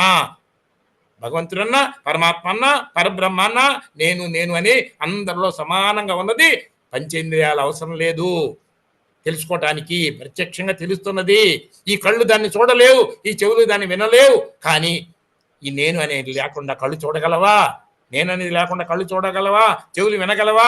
సో పంచేంద్రియాలకి అంటే కళ్ళకి చెవులకి తెలియకుండా, కళ్ళకి చెవులకి అన్నిటికీ ఆధారంగా అందరిలోనూ సమానంగా ఉన్న పరమ సత్యమే, పరమ సత్యమే పరమాత్మ. ఈ మనసు, నీ మనసు వేరు, నా మనసు వేరు, ఇది జీవాత్మ, ఇష్టాలు. అవునా? కానీ నేను అనేది అందరిలో ఉన్నది ఒకటే, ప్రత్యక్షంగా తెలియబడుతున్నది. ఇదే ప్రత్యక్ష దర్శనం. ఇంత దగ్గర ఉన్నదాన్ని వదిలిపెట్టి మన వాళ్ళు ఎవరో ఏదో పొగిడితే నేను ఎక్కువని, ఎవరు తెచ్చి అంటే నేను తక్కువని, ఎప్పుడన్నా నేను మారిందా? మారలేదుగా. ఏంటో వాళ్ళు ఇట్టన్నారని తక్కువగా ఫీల్ అవటం, వీళ్ళు ఇట్టన్నారని ఎక్కువ ఫీల్ అవటం, పరోక్షంగా వాళ్ళ మీద ఆధారపడి బానిసలాగా జీవిస్తున్నాం. నేను సత్యము, నేను అక్షరం అనే దాన్ని గుర్తించలేకపోతున్నాం. ఓకేనా? బై టైం ఎంత అయిందో, టైం అయితే అయిపోయింది. ఇదిగో ఇప్పుడు కొంచెం అన్న తర్వాత కనబడుతున్నారు. కానీ ఈ క్లాసు చెప్పేవాడి క్లాసులో ఏదైతే బెనిఫిట్ వస్తుందో చెప్పేవాడి పాత్ర 5%. వినటం వల్లే జ్ఞానం పెరుగుద్ది, కానీ కేవలం చెప్పడం కాదు. నిజంగా ఆ శ్రద్ధ ఉంటే ఏదైతే సత్యాన్ని గుర్తిస్తారో 10 సార్లు గుర్తు చేసుకుంటారు, మీ ఫ్రెండ్స్తో కూడా మాట్లాడతారు. ఇది ఇంకొకరితో మీరు కొంత మాట్లాడకపోతే మీకు తెలియదు. పుస్తకం చదివితే ఏదైనా డౌట్లు వస్తే రాసుకుంటే అడిగితేనే ఇలాంటి క్లాసులు ఉపయోగపడతాయి. కానీ వన్ సైడెడ్గా చెప్తే అంత ఎక్కువ ఉపయోగపడదు. కాబట్టి నెక్స్ట్ క్లాస్ ఏదన్నా ఎప్పుడన్నా ఉంటే అప్పుడు బాగా యాక్టివ్గా ఉండేటట్టు, మీరుగా తెలుసుకునేటట్టు రెడీ ఉంటే, అప్పుడు ఏదైనా ప్రశ్న వచ్చినప్పుడు నేను ఒక్కడిని చెప్పటం కాదు, అక్కడ కూర్చున్న ఎవరొకళ్ళు ఒక్కొక్క ప్రశ్నకి అందరూ సమాధానం చెప్పడానికి సిద్ధపడాలి. కనీసం ఒక్కొక్క ప్రశ్నకి ఒక్కళ్ళన్నా సమాధానం చేయటం జరుగుతుంది. అప్పుడైతే అందరు ప్రిపేర్ అయితే. కరెక్టేనా? Okay, bye. సుభాషిణి మేడం మాట్లాడుతాను. నమస్తే సార్. సార్ నాకు డౌట్ ఉంది. శ్రీకృష్ణుడు శరీరాన్ని ఎలా వదిలేశారు సార్? ఏమమ్మా, ఇది అవసరమా? ఎప్పుడు పుట్టారు, ఎప్పుడు పోయారు అవసరమా? అలా కాదు సార్, ఆయన మనకి ఏం చెప్పాడు అనేది ముఖ్యమా? ఆయన కూడా చెప్పాల, భగవంతుడి మాట ఆయన ద్వారా వచ్చింది. 5,000 సంవత్సరాల క్రితం ఆయన చెట్టు మీద పడుకొని ఏదో చేస్తుంటే ఎవరో బోయవాడు ఏదో చెప్తే కాలి బొట్టనేలు తగిలి చచ్చిపోయాడని చెప్పారు. ఆయన శవాన్ని తీసుకెళ్లి అర్జునుడే దహనం చేశాడని చెప్పారు. అవన్నీ కూడా నేను విన్నదే, నాకే తెలియదు. అర్థమైందా? రకరకాల అది విన్నదే, అందుకనే మీకు తెలుసని. అదే ఇంపార్టెంట్ కాదు కదా. ఇంపార్టెంట్ భగవద్గీతలో ఏ శ్లోకం, ఏ అధ్యాయంలో ఎక్కడ అడిగినా సార్ చెప్తారు. అది ముఖ్యం కాదు. అది ఏంటంటే నాకు ఇది వచ్చని చూపించుకోవడానికి పనికొస్తుంది, మీకు ఏమో ఒక ఎంటర్టైన్మెంట్ లాగా పనికొస్తుంది. కానీ ఒక్క పదవన్నా సరిగా అర్థం చేసుకో. ఇంతెందుకు అన్ని వదిలేయండి.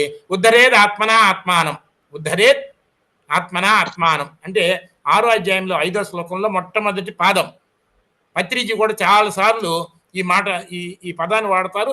వేరే వాళ్ళు కూడా ఆధ్యాత్మికంగా మాట్లాడేటప్పుడు ఈ మాట అడుగుతారు, ఉద్ధరేద ఆత్మన ఆత్మానం అని. దీనికి అర్థం చెప్పండి చాలు. నేను ఎన్ని పదాలు చెబుతాను, ఏం చెబుతానో పక్కన పడేసేయండి. ఉద్ధరేద ఆత్మన ఆత్మానం అనేది 6వ అధ్యాయం 5వ శ్లోకంలో మొదటి పాదం. 4 పాదాలు ఉంటాయి ప్రతి శ్లోకంలో. ఒక్కొక్క లైన్లో 2 పాదాలు ఉంటాయి. 2 లైన్లో కలిసి 4 పాదాలు ఉంటాయి. 4 పార్ట్లు. ఉద్ధరేద ఆత్మన ఆత్మానం నా ఆత్మానం అవసాదయేత్ ఆత్మ ఏవ హి ఆత్మనో బంధు ఆత్మ ఏవ రిపురాత్మన. తర్వాత శ్లోకం కూడా చెప్తారు, చాలా ఇంపార్టెంట్ కాబట్టి. బంధురాత్మాత్మన సస్య ఏన ఆత్మ ఏవ ఆత్మనాజత అనాత్మనస్తు శత్రుత్వే వర్తేత్ ఆత్మ ఏవ శత్రువత్. ఎందుకు 2 శ్లోకాలు చదివానంటే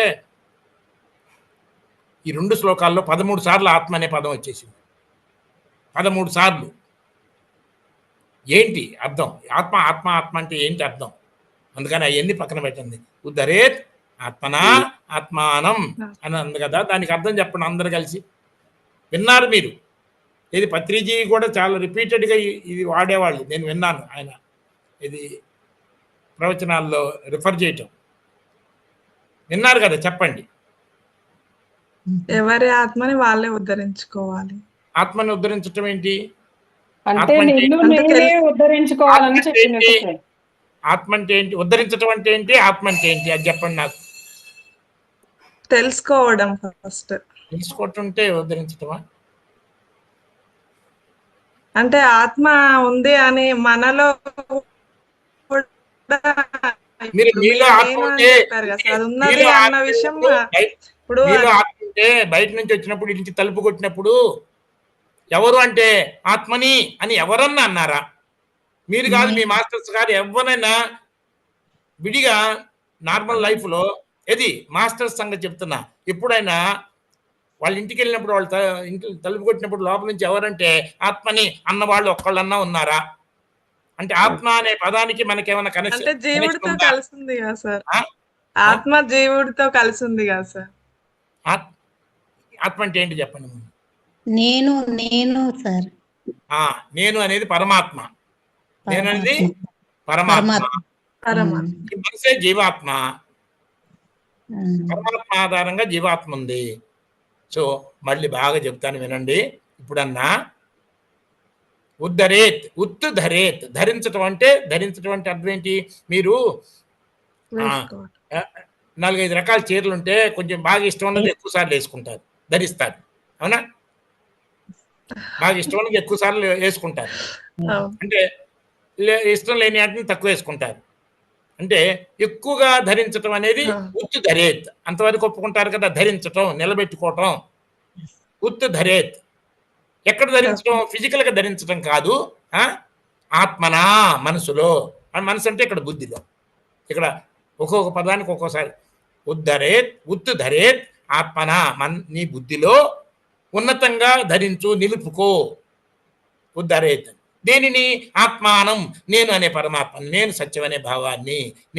నేను సత్యం, నేను అక్షరం, నేను సత్యం, నేను అక్షరం, నేను పరమాత్మ అనే భావాన్ని మనసులో బుద్ధిలో ఉన్నతంగా ఎక్కువగా నిలబెట్టుకో, గుర్తించు, ధరించు. మరి ఎప్పుడు గుర్తుపెట్టుకున్నావు? నేను ఆడ నేను మగ అనేది కూడా ఎక్కువ వస్తుంది, కానీ నేను సత్యం అనే మాట ఇది భావాన్ని ఎన్నిసార్లు నిలబెట్టుకుంటున్నాం చెప్పండి. నేను సత్యం అనే భావాన్ని ఎంతసేపు నిలబెట్టుకున్నాం? 24 గంటల్లో. నిద్రపోయేటప్పుడు ఎట్లా తెలియదు అనుకోండి, అది వదిలేయండి. మేలుకున్నప్పుడు నేను సత్యం, నేను ఆడ నేను మగాని వస్తుంది. అది కూడా 90% మర్చిపోతారు. నేను అది కూడా కరెక్ట్ గా ఏం గుర్తుండదు కదా సార్. ఆడ మగ అన్న విషయం కూడా అది కూడా గుర్తురాదు. గుర్తుపెట్టుకోం కదా. ఆడ కాదు మగ కాదు, నేను అన్నది మాత్రమే గుర్తుండదు సార్ ప్రతి క్షణం. ఏది? నేను ఎరుపు కాదు, నేను ఎరుపు కాదు, నేను తెలుపు కాదు, నేను పొట్టి కాదు, నేను పొడవు కాదు, నేను ధనికుడిని కాదు, నేను పేదవాడిని కాదు, నేను చదువుకున్నవాడిని కాదు, నేను చదువుకునేవాడు. ఒకటి ఉంది కదా, అది శ్లోకం, ఇది నిర్వాణ షట్కం అని గుర్తు చేస్తున్నా. ఇది బుద్ధి నేను కాదు, మనసు నేను కాదు, శరీరం నేను కాదు, గురువుని నేను కాదు, శిష్యుని నేను కాదు, పంచవాయువుని నేను కాదు, ఇదేని కాదు, శివోహం ఆనంద స్వరూపమే నేను. ఏదైతే పరమాత్మ అయితే పరబ్రహ్మ ఆనందంగా ఉంటాడు కానీ ఉండడు కదా, ఆకారం ఉండదు కదా అన్నారా లేదా? సో నాకు ఏ ఆకారం లేదు, ఏ పరిమితి లేదు, నేను ఆనందమే నా స్వరూపం అనే సంగతిని, నేను అనంతమైన భావాన్ని, నేను అనంతం అనే భావాన్ని కానీ, నేను అక్షరం అనే భావాన్ని కానీ, నేను సత్యం అనే భావాన్ని కానీ ఉన్నతంగా మనసులో నిలుపుకోవటమే. మరి నేను అక్షరం అనే భావం బాగా గుర్తుంటే నేనేమైపోతాననే భయాలు తగ్గిపోతాయి, నేను సత్యం, నేను తక్కువ అనే భావాలు, ఇది ఇన్ఫీరియారిటీ పోతుంది, భయాలు పోతున్నాయి. మరి అలా గుర్తుంచుకుంటే నేననేది మార్పు చెందదు అనే భావాన్ని ఎంత బాగా గుర్తుపెట్టుకుంటే అంత బాగా దాన్ని మనసులో నిలుపుకున్నట్టు, ధరించినట్టు. అదే ఉత్ ధరేత్ ఆత్మన ఆత్మానం. బుద్ధిలో నేను అక్షరము, నేను సత్యం అనే భావాన్ని ఎక్కువగా గుర్తించటమే ఆ పదానికి అర్థము. నేను అనేది, నేను సత్యము, నేను అక్షరము, నాకు పరిమితి లేదు, నాకు పరిమితి లేదు, సత్యమాయన్ని మనసు కల్పించినయే, నాది అనే దానికి మార్పు ఉంది, పరిమితులు ఉన్నాయి, నేను అనే దానికి మార్పు కానీ పరిమితి కానీ లేదు అనే భావాన్ని మనసులో బుద్ధిలో నిలబెట్టుకోవటమే ఉద్ధరేది ఆత్మన ఆత్మానం అనే పదానికి అర్థం. ఈ ఒక్కటి ఉంటే సత్యమై ఇంకా వేరే శ్లోకాలన్నీ అవసరమా? చూడండి, ఒక సరిగా అది గుర్తొచ్చి అది ఒక్కటి చెప్తా ఉన్నానన్నమాట. ఓకేనా? ఇంకెనీ డౌట్? విడిగా కూడా మీరు ఎప్పుడన్నా విడిగా నాకు ఫోన్ చేసి అడగొచ్చు. జెన్యున్గా భగవద్గీత పుస్తకం దగ్గర పెట్టుకోండి. మీ సొంత చూసినట్టు అడగకుండా కొద్దిగా స్టడీ చేయండి, కొద్దిగా ఆలోచించండి. నాకు తెలిసిన కాస్త నేను చెప్పడానికి నేను నేను నెక్స్ట్ క్లాస్ లో చాలా క్వశ్చన్స్ అడుగుతాను సార్. ఈ లోపు భగవద్గీత చదివేసి అమ్మో ఇప్పుడు భయపడాలి, అర్థం కాని అని రాసుకొని నెక్స్ట్ క్లాస్ లో చాలా డౌట్స్ అడుగుతాను. ఎందుకంటే చాలా సంతోషం, చాలా సంతోషం. అదన్ను ఆ క్లాసు ఎప్పుడు ఉంటుందో ఏంటో తెలియదు. మీరు విడిగా ఎప్పుడైతే రాసుకున్నారో అప్పుడు ఎంతూజియాజం ఉంటుంది, ఎంతూజియాజం, శ్రద్ధ ఉంటుంది. మేడం ఇప్పుడు కూడా మీ దగ్గర భగవద్గీత బుక్ కనుక ఉంటే ఏదైనా అధ్యాయంలో ఏదైనా మధ్యలో శ్లోకం కూడా అడగండి, అడగొచ్చు. మరి మీరు మధ్యలో కూడా అడగొచ్చు. కాకపోతే 47వ శ్లోకం సారాంశం ఉంటాయి కదా సార్, కొన్ని అర్థమవుతాయి, కొన్ని అర్థం కావు కదా మేడం. ఒక్క నిమిషము, సార్ అడుగుతున్నారు, కర్మన్యాస అని అడుగుతున్నారు, అడగండి సార్. 2వ అధ్యాయంలో 47వ శ్లోకం సార్. కర్మణ్యేవ అధికారస్తే, కర్మణ్యే నార్మల్గా ఇది ఎట్లా చదువుతారంటే కర్మణ్యేవ అధికారస్తే అని చదువుతారు. కానీ ఇది ఎట్లా చదవాలంటే కర్మణ్యేవ అధికారస్తే అంటే ఏ పని అన్నా చేయటంలో నీకు స్వేచ్ఛ ఉన్నది. మా ఫలేషు కదాచన. దీన్ని కూడా చక్కగా ఎక్స్ప్లెయిన్ చేయాలంటే మీరు ఏది కోరుకున్నారో అది నాకు కావాలంటే మీకు దొరకదు. కానీ మీరు కావాలనుకున్న దానికి మీరు ఏమి చెయ్యాలో, అది పొందటానికి ఏమి చెయ్యాలో ఆ చేయటం అనేది మీ చేతిలోనే ఉన్నది. ఆ స్వేచ్ఛ మీకున్నది. ఊరికి వెళ్ళాలంటే ఊరికి వెళ్ళటం కోసం ఏం చేయాలా? టికెట్ కొనుక్కోవాలా, అక్కడ దాకా నడిచి వెళ్ళాలా, అక్కడ నుంచి బస్సు ఎక్కాలా, అక్కడ నుంచి ట్రైన్ ఎక్కాలా, ఇవన్నీ మన చేతిలో ఉన్నాయి. కానీ ఊరికి వెళ్ళాలనేది కోరిక. ఊరికి వెళ్ళాలి, అక్కడికి వెళ్ళాలా, మా అమ్మని చూడాలా, మమ్మల్ని చూడాలా అనేది కోరిక. అనుకుంటా ఉంటే మీ అమ్మని చూడలేవు. 4 ఫ్రూట్స్ అవన్నీ కూడా తీసుకెళ్ళి ఇద్దాం అనుకుంటావు, అనుకున్నంత మాత్రం వెళ్ళలేవు. కానీ దానికోసం ఏం చేయాలా? ముందు ఫ్రూట్స్ కొనుక్కోవాలా, తర్వాత టికెట్ కొనుక్కోవాలా, తర్వాత అక్కడ నడిచి వెళ్ళాలా. ఇవన్నీ నీ చేతిలో ఉన్నాయి. కానీ నువ్వు అక్కడికి వెళ్ళి చూడాలి అంటే నీ చేతుల్లో లేదు. చూడటం కోసం ఏం చేయాలి? ముందు ఇంట్లోంచి బయటికి వెళ్ళాలి, తర్వాత చెప్పులు వేసుకోవాలి, తర్వాత రోడ్డు మీదకి వెళ్ళాలి, తర్వాత బస్సు ఎక్కాలి, తర్వాత ట్రైన్ ఎక్కాలి, తర్వాత అక్కడికి వెళ్ళాలి. ఏం చేయాలి? ఏమి చేస్తే ఆటోమేటిక్గా నువ్వు ఏది కావాలో అది జరుగుతుంది. అంతేగాని నాకు కావాలంటే దొరకదు. అది తర్వాత ఎగ్జామ్లో మార్కులు రావాలంటే మార్కులు రావడం కోసం ఏం చేయాలి? అది నీ చేతిలో ఉంది. ప్రశాంతంగా కూల్గా ఎగ్జామ్ గురించి కూడా మర్చిపోయి టెన్షన్ లేకుండా మనసు పెట్టి చదువుతుంటే, కేవలం అక్షరాలు అక్కడ ఉన్నా మనసు పెట్టి చదువుతుంటే ఆ చదివింది పద్ధతి నీ కళ్ళ కనబడుతుంది. ఇప్పుడు ఏ ఎక్స్ట్రా ఎగ్జామ్ కానీ మార్కులు కానీ ఏమవుతుందనే కానీ మార్కుల కోసమే చదువుతున్నావు. కానీ మార్క్స్ అని వదిలిపెట్టినప్పుడే ఒత్తిడి పోతుంది. ఒత్తిడి పోయినప్పుడు ఆ మార్కులు రావడం కోసం ఏం చేయాలి? జ్ఞానం పెంచుకోవాలంటే చేయాలి. మనస్ఫూర్తిగా ఆ చదివే దాని మీద మనసు పెడితే నువ్వేం చదువుతున్నావు. ఇప్పుడే చూడండి, ఒకళ్ళిద్దరు ఇదిగో అక్కడ ఒక పుస్తకం చదువుతున్నా, అటుపక్కన ఇటు పక్కన పెద్ద కొండలు ఉన్నాయి, కొండలన్నీ కూడా చెట్లు ఉన్నాయి. ఎక్కడగా 2 కొండల మధ్యలో లోయ ఉంది. ఆ లోయలో చిన్న సరస్సు లాగా ఒక నీళ్ల మడుగుంది. అందులోంచి ఒక పక్క నుంచి పైనుంచి నీళ్లు పడి సరస్సులోకి వస్తున్నాయి, రెండో పక్క నుంచి ఒక చిన్న కాలువలాగా బయటికి వెళ్ళిపోతున్నాయి. ఎన్నో ఎలుగుబంట్లు ఇటు నుంచి వచ్చి వెళ్తున్నాయి, కొండ సిలువలు కూడా ఉన్నాయి, పావురాలు, ఇది కాకులు, అన్ని రకాల పక్షులు ఎగురుతా ఉన్నాయి. ఇప్పుడు ఈ రకంగా అక్కడ రాసి ఉంటే పుస్తకంలో నిజంగా మనసు పెట్టి చదివేవాడికి, ఇప్పుడు నేను చెబుతున్నా కూడా ఎవరైతే మనసు పెట్టి విన్నారో వాళ్ళ కొండలు కనపడతాయి, చెట్లు కనపడతాయి, కాలువ కనపడుతుంది, చిన్న సరస్సు కనపడుతుంది, కొన్ని నీళ్లు ఇటు నుంచి పడిపోతున్నాయి అనేది అది కంట కనపడుద్ది. ఇది మనసు పెట్టి దాన్ని ఇది స్టడీ చేయటం అంటే అది నీ చేతిలో ఉంది. అంత మనసు పెట్టి చదివినప్పుడు ఆటోమేటిక్గా దాని పిక్చర్ కూడా ఉన్నప్పుడు నీ లైఫ్లో అది మర్చిపోరు ఎవరు కూడా. తర్వాత గుర్తు చేసుకోవాలంటే ఆ పిక్చర్ మొత్తం గుర్తొస్తుంది కాబట్టి రివ్యూ కూడా చేసుకోవచ్చు, గంట చదివింది నిమిషంలో రివ్యూ చేసుకోవచ్చు. ఇది నీ చేతిలో ఉంది. మార్కులు రావడం రాకపోవడం నీ చేతిలో లేదు. ఆటోమేటిక్ ఎప్పుడైతే మార్కుల కోసం ఏం చేయాలో దాని మీదే నీ దృష్టి పెట్టావో, అది నీ చేతిలో ఉంది కాబట్టి దాని మీదే దృష్టి పెట్టావో ఆటోమేటిక్గా మార్కులు వస్తాయి. నార్మల్గా 50% మార్కులు వచ్చాయి, ఇన్ని మనసు పెట్టి పని చేస్తే 99% వస్తాయి, 98% వస్తుంది. అదే మార్కుల గురించి ఆలోచిస్తుంటే టెన్షన్తో చదువుతుంటే అన్ని మర్చిపోతావు. అన్ని మర్చిపోయినప్పుడు నీ శక్తి కూడా పోతుంది. శక్తి పోయినప్పుడు నువ్వు అనుకున్నది జరగదు. కాబట్టి ఏమవుతుందో అని ఆలోచించకుండా ఏమి కావాలి అని కోరికతో, ఏమి కావాలి కోరికనే, ఆ కోరికను కూడా పక్కన పెట్టి దానికోసం ఏం చేయాలని దాని మీద మనసు పెట్టాలి. అది నీ చేతిలో ఉంది. నువ్వు కోరుకున్న దాన్ని పొందటానికి ఏం చేయాలనేది నీ చేతిలో ఉంది, కానీ పొందటం నీ చేతిలో లేదు. ఊరికి వెళ్తావు అందరిని చూడాలని, ఏదో తీసుకురావాలని, అక్కడికి వెళ్ళేసరికి వాళ్ళు ఉండకపోవచ్చు, లేకపోతే వెళ్ళేటప్పుడు కారులో యాక్సిడెంట్ అవ్వచ్చు, ఎనీథింగ్ జరగవచ్చు.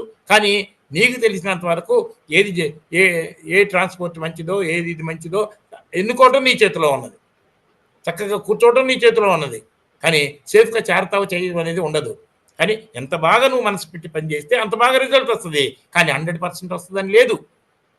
100% నువ్వు ఎంత ఇది చేసావు కాబట్టి ఒకసారి వ్యాపారంలో జాగ్రత్త చేసినా 1-10 రెట్లు లాభాలు వస్తాయి. ఒక్కోసారి ఎంత ఎక్కువ శ్రమ చేసినా అక్కడ పరిస్థితులు మారిపోయి కొంచెం నష్టం వచ్చే అవకాశం ఉంది. కానీ దానికి తగిన జాగ్రత్తలు తీసుకోవడం అనేది మన చేతిలో ఉంది. అయితే వాట్ నెక్స్ట్, ఇది మనం అనుకున్నది అయింది. ఎందుకంటే జాగ్రత్తగా పనిచేశాను, మనసు పెట్టి పనిచేశాను, 100% మనసు పెట్టి పనిచేశాను, అయింది. అయితే ఊరుకుంటున్నావా, వాట్ నెక్స్ట్ అంటున్నాం. కానీ కాలేదు, కాకపోతే ఏం చేయాలా, ఇటెందుకని బాధపడకుండా, కాకపోతే ఏం చేస్తున్నాం, ఇటెందుకని బాధపడతా కూర్చుంటున్నాం. అయితేనేమో దాన్ని వదిలేసి వాట్ నెక్స్ట్ అంటున్నావు. సక్సెస్ అయిన తర్వాత 10th క్లాస్ పాస్ అయితే వాట్ నెక్స్ట్ అంటున్నావు, ఇంటర్ పాస్ అయితే వాట్ నెక్స్ట్ అంటున్నావు, డిగ్రీ పాస్ అయితే వాట్ నెక్స్ట్ అంటున్నావు. కానీ ఎక్కడన్నా తప్పితే ఇటెందుకైంది, నాకెందుకైంది అంటే డిప్రెషన్ వస్తుంది. సో అయినా ఓకే, కాకపోయినా ఓకే, వాట్ నెక్స్ట్ అనేది మన చేతిలో ఉంది. ఎనీ టైం వాట్ నెక్స్ట్ అని చేయాల్సిన పనిని 100% ఇన్వాల్వ్ అవటమే దాని ఉద్దేశం. కానీ ఫలితం మీద నీకు అధికారం లేదని కాదు. అంటే ఫలితం డైరెక్ట్గా నీ చేతిలో లేదు, దానికి ఏ పని చేయాలో అది నీ చేతిలో ఉన్నది. ఇది నువ్వు చేస్తే 99, ఇది నార్మల్గా 50% సక్సెస్ అయ్యేది మనసు పెట్టి పని చేస్తే 90% సక్సెస్ అవుద్ది, 95% సక్సెస్ అవుద్ది, 99% సక్సెస్ అవుద్ది, 99.9% అంటే ఆల్మోస్ట్ సక్సెస్ అయిపోతుంది. విమానాలు పడిపోతే ఎవరు ఎక్కరు. కానీ అందుకని చాలా జాగ్రత్తగా 100% ఇన్వాల్వ్ అయ్యి వాళ్ళందరూ మెయింటెనెన్స్ చేస్తుంటే, అలాని 100% సక్సెస్ ఉందా, 100కి కాకపోయినా 1000కి లేకపోతే 10,000కి యాక్సిడెంట్ అవుతుంది. సో ఎంత జాగ్రత్తగా చేస్తే అంత యాక్సిడెంట్లు తగ్గిపోతాయి. కానీ 100% గ్యారంటీ దేనికి లేదు. కాబట్టి ఏది మన చేతిలో ఉంది. అలానే అజాగ్రత్తగా విమానం పంపిస్తే 10 పంపిస్తే 5 కూలిపోతాయి. సో జాగ్రత్త ఎంత ఎక్కువ తీసుకుంటే అది మన చేతిలో ఉంది కాబట్టి ఎంత ఎక్కువ తీసుకుంటే అంత సేఫ్టీ అంటే సేఫ్టీ రాదు. సేఫ్టీ కోసం ఏం చేయాలో అది నీ చేతిలో ఉంది.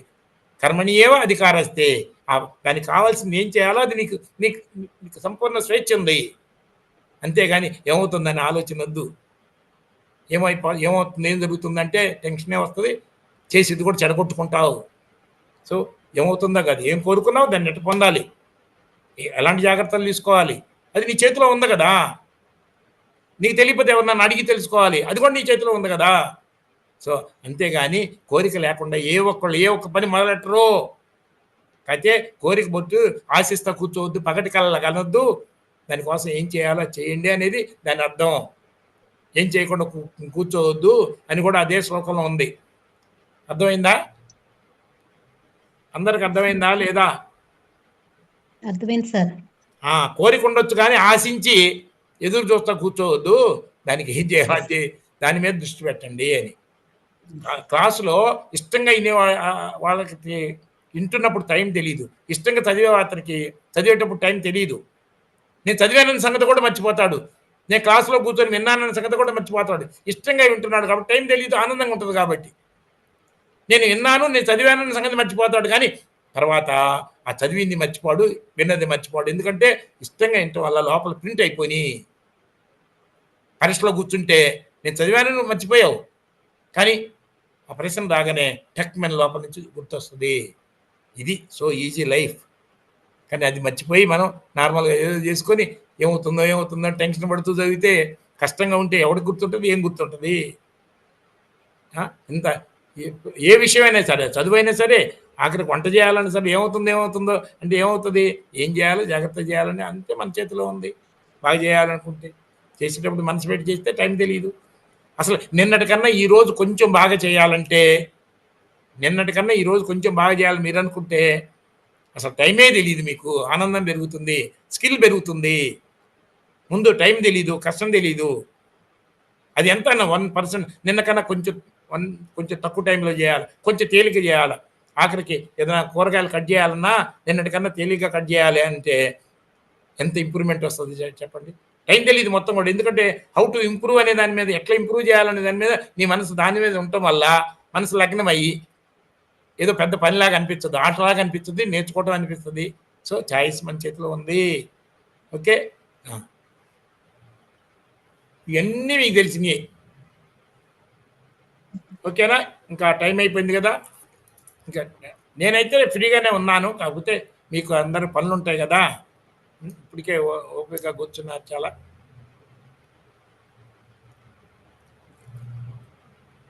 సో గుర్తుపెట్టుకోండి, భారతీయత అంటే భా అంటే వెలుగంటే జ్ఞానంతో, రతీయత ఓకే వాట్నెస్ట్ అని అంతులేని ఆనందాన్ని అనుభవిస్తూ నేను సత్యం అనేది గుర్తించడం వల్ల భయం లేకుండా, నాకు పరిమితి లేదనే దానివల్ల పూర్ణత్వాన్ని అనుభవిస్తూ, ఏది పూర్ణమో అది ఆనందమే, ఏది శాశ్వతమో అది ఆనందమే. సో ఇదంతా ప్రతిదీ అంతులేని ఆనందం. భారతీయత అనేది అంటే నేను సత్యమని గుర్తించి తృప్తితో ఉండటమే. నేను సత్యమైనది గుర్తించటమే జ్ఞానము. నేను సత్యమనేది గుర్తించటమే జ్ఞానము. ఆ గుర్తించి తృప్తిగా ఉండి తృప్తితో ఏం చేసినా జ్ఞానమే. నేను సత్యమనే జీవించటమే జ్ఞానం. భా అంటే నేను సత్యమనే గుర్తించే జ్ఞానముతో ప్రత్యేకత అంతులేని ఆనందాన్ని అనుభవించటం. అది అన్ని పదాల్లోనే ఉన్నాయి మన దగ్గర. ఓకే బా, ఇంకెవరన్నా ఉన్నారా? ఏమన్నా ఇంకా ప్రస్తుతం అడిగేవాళ్ళు లేకపోతే మనం ఇంతటితో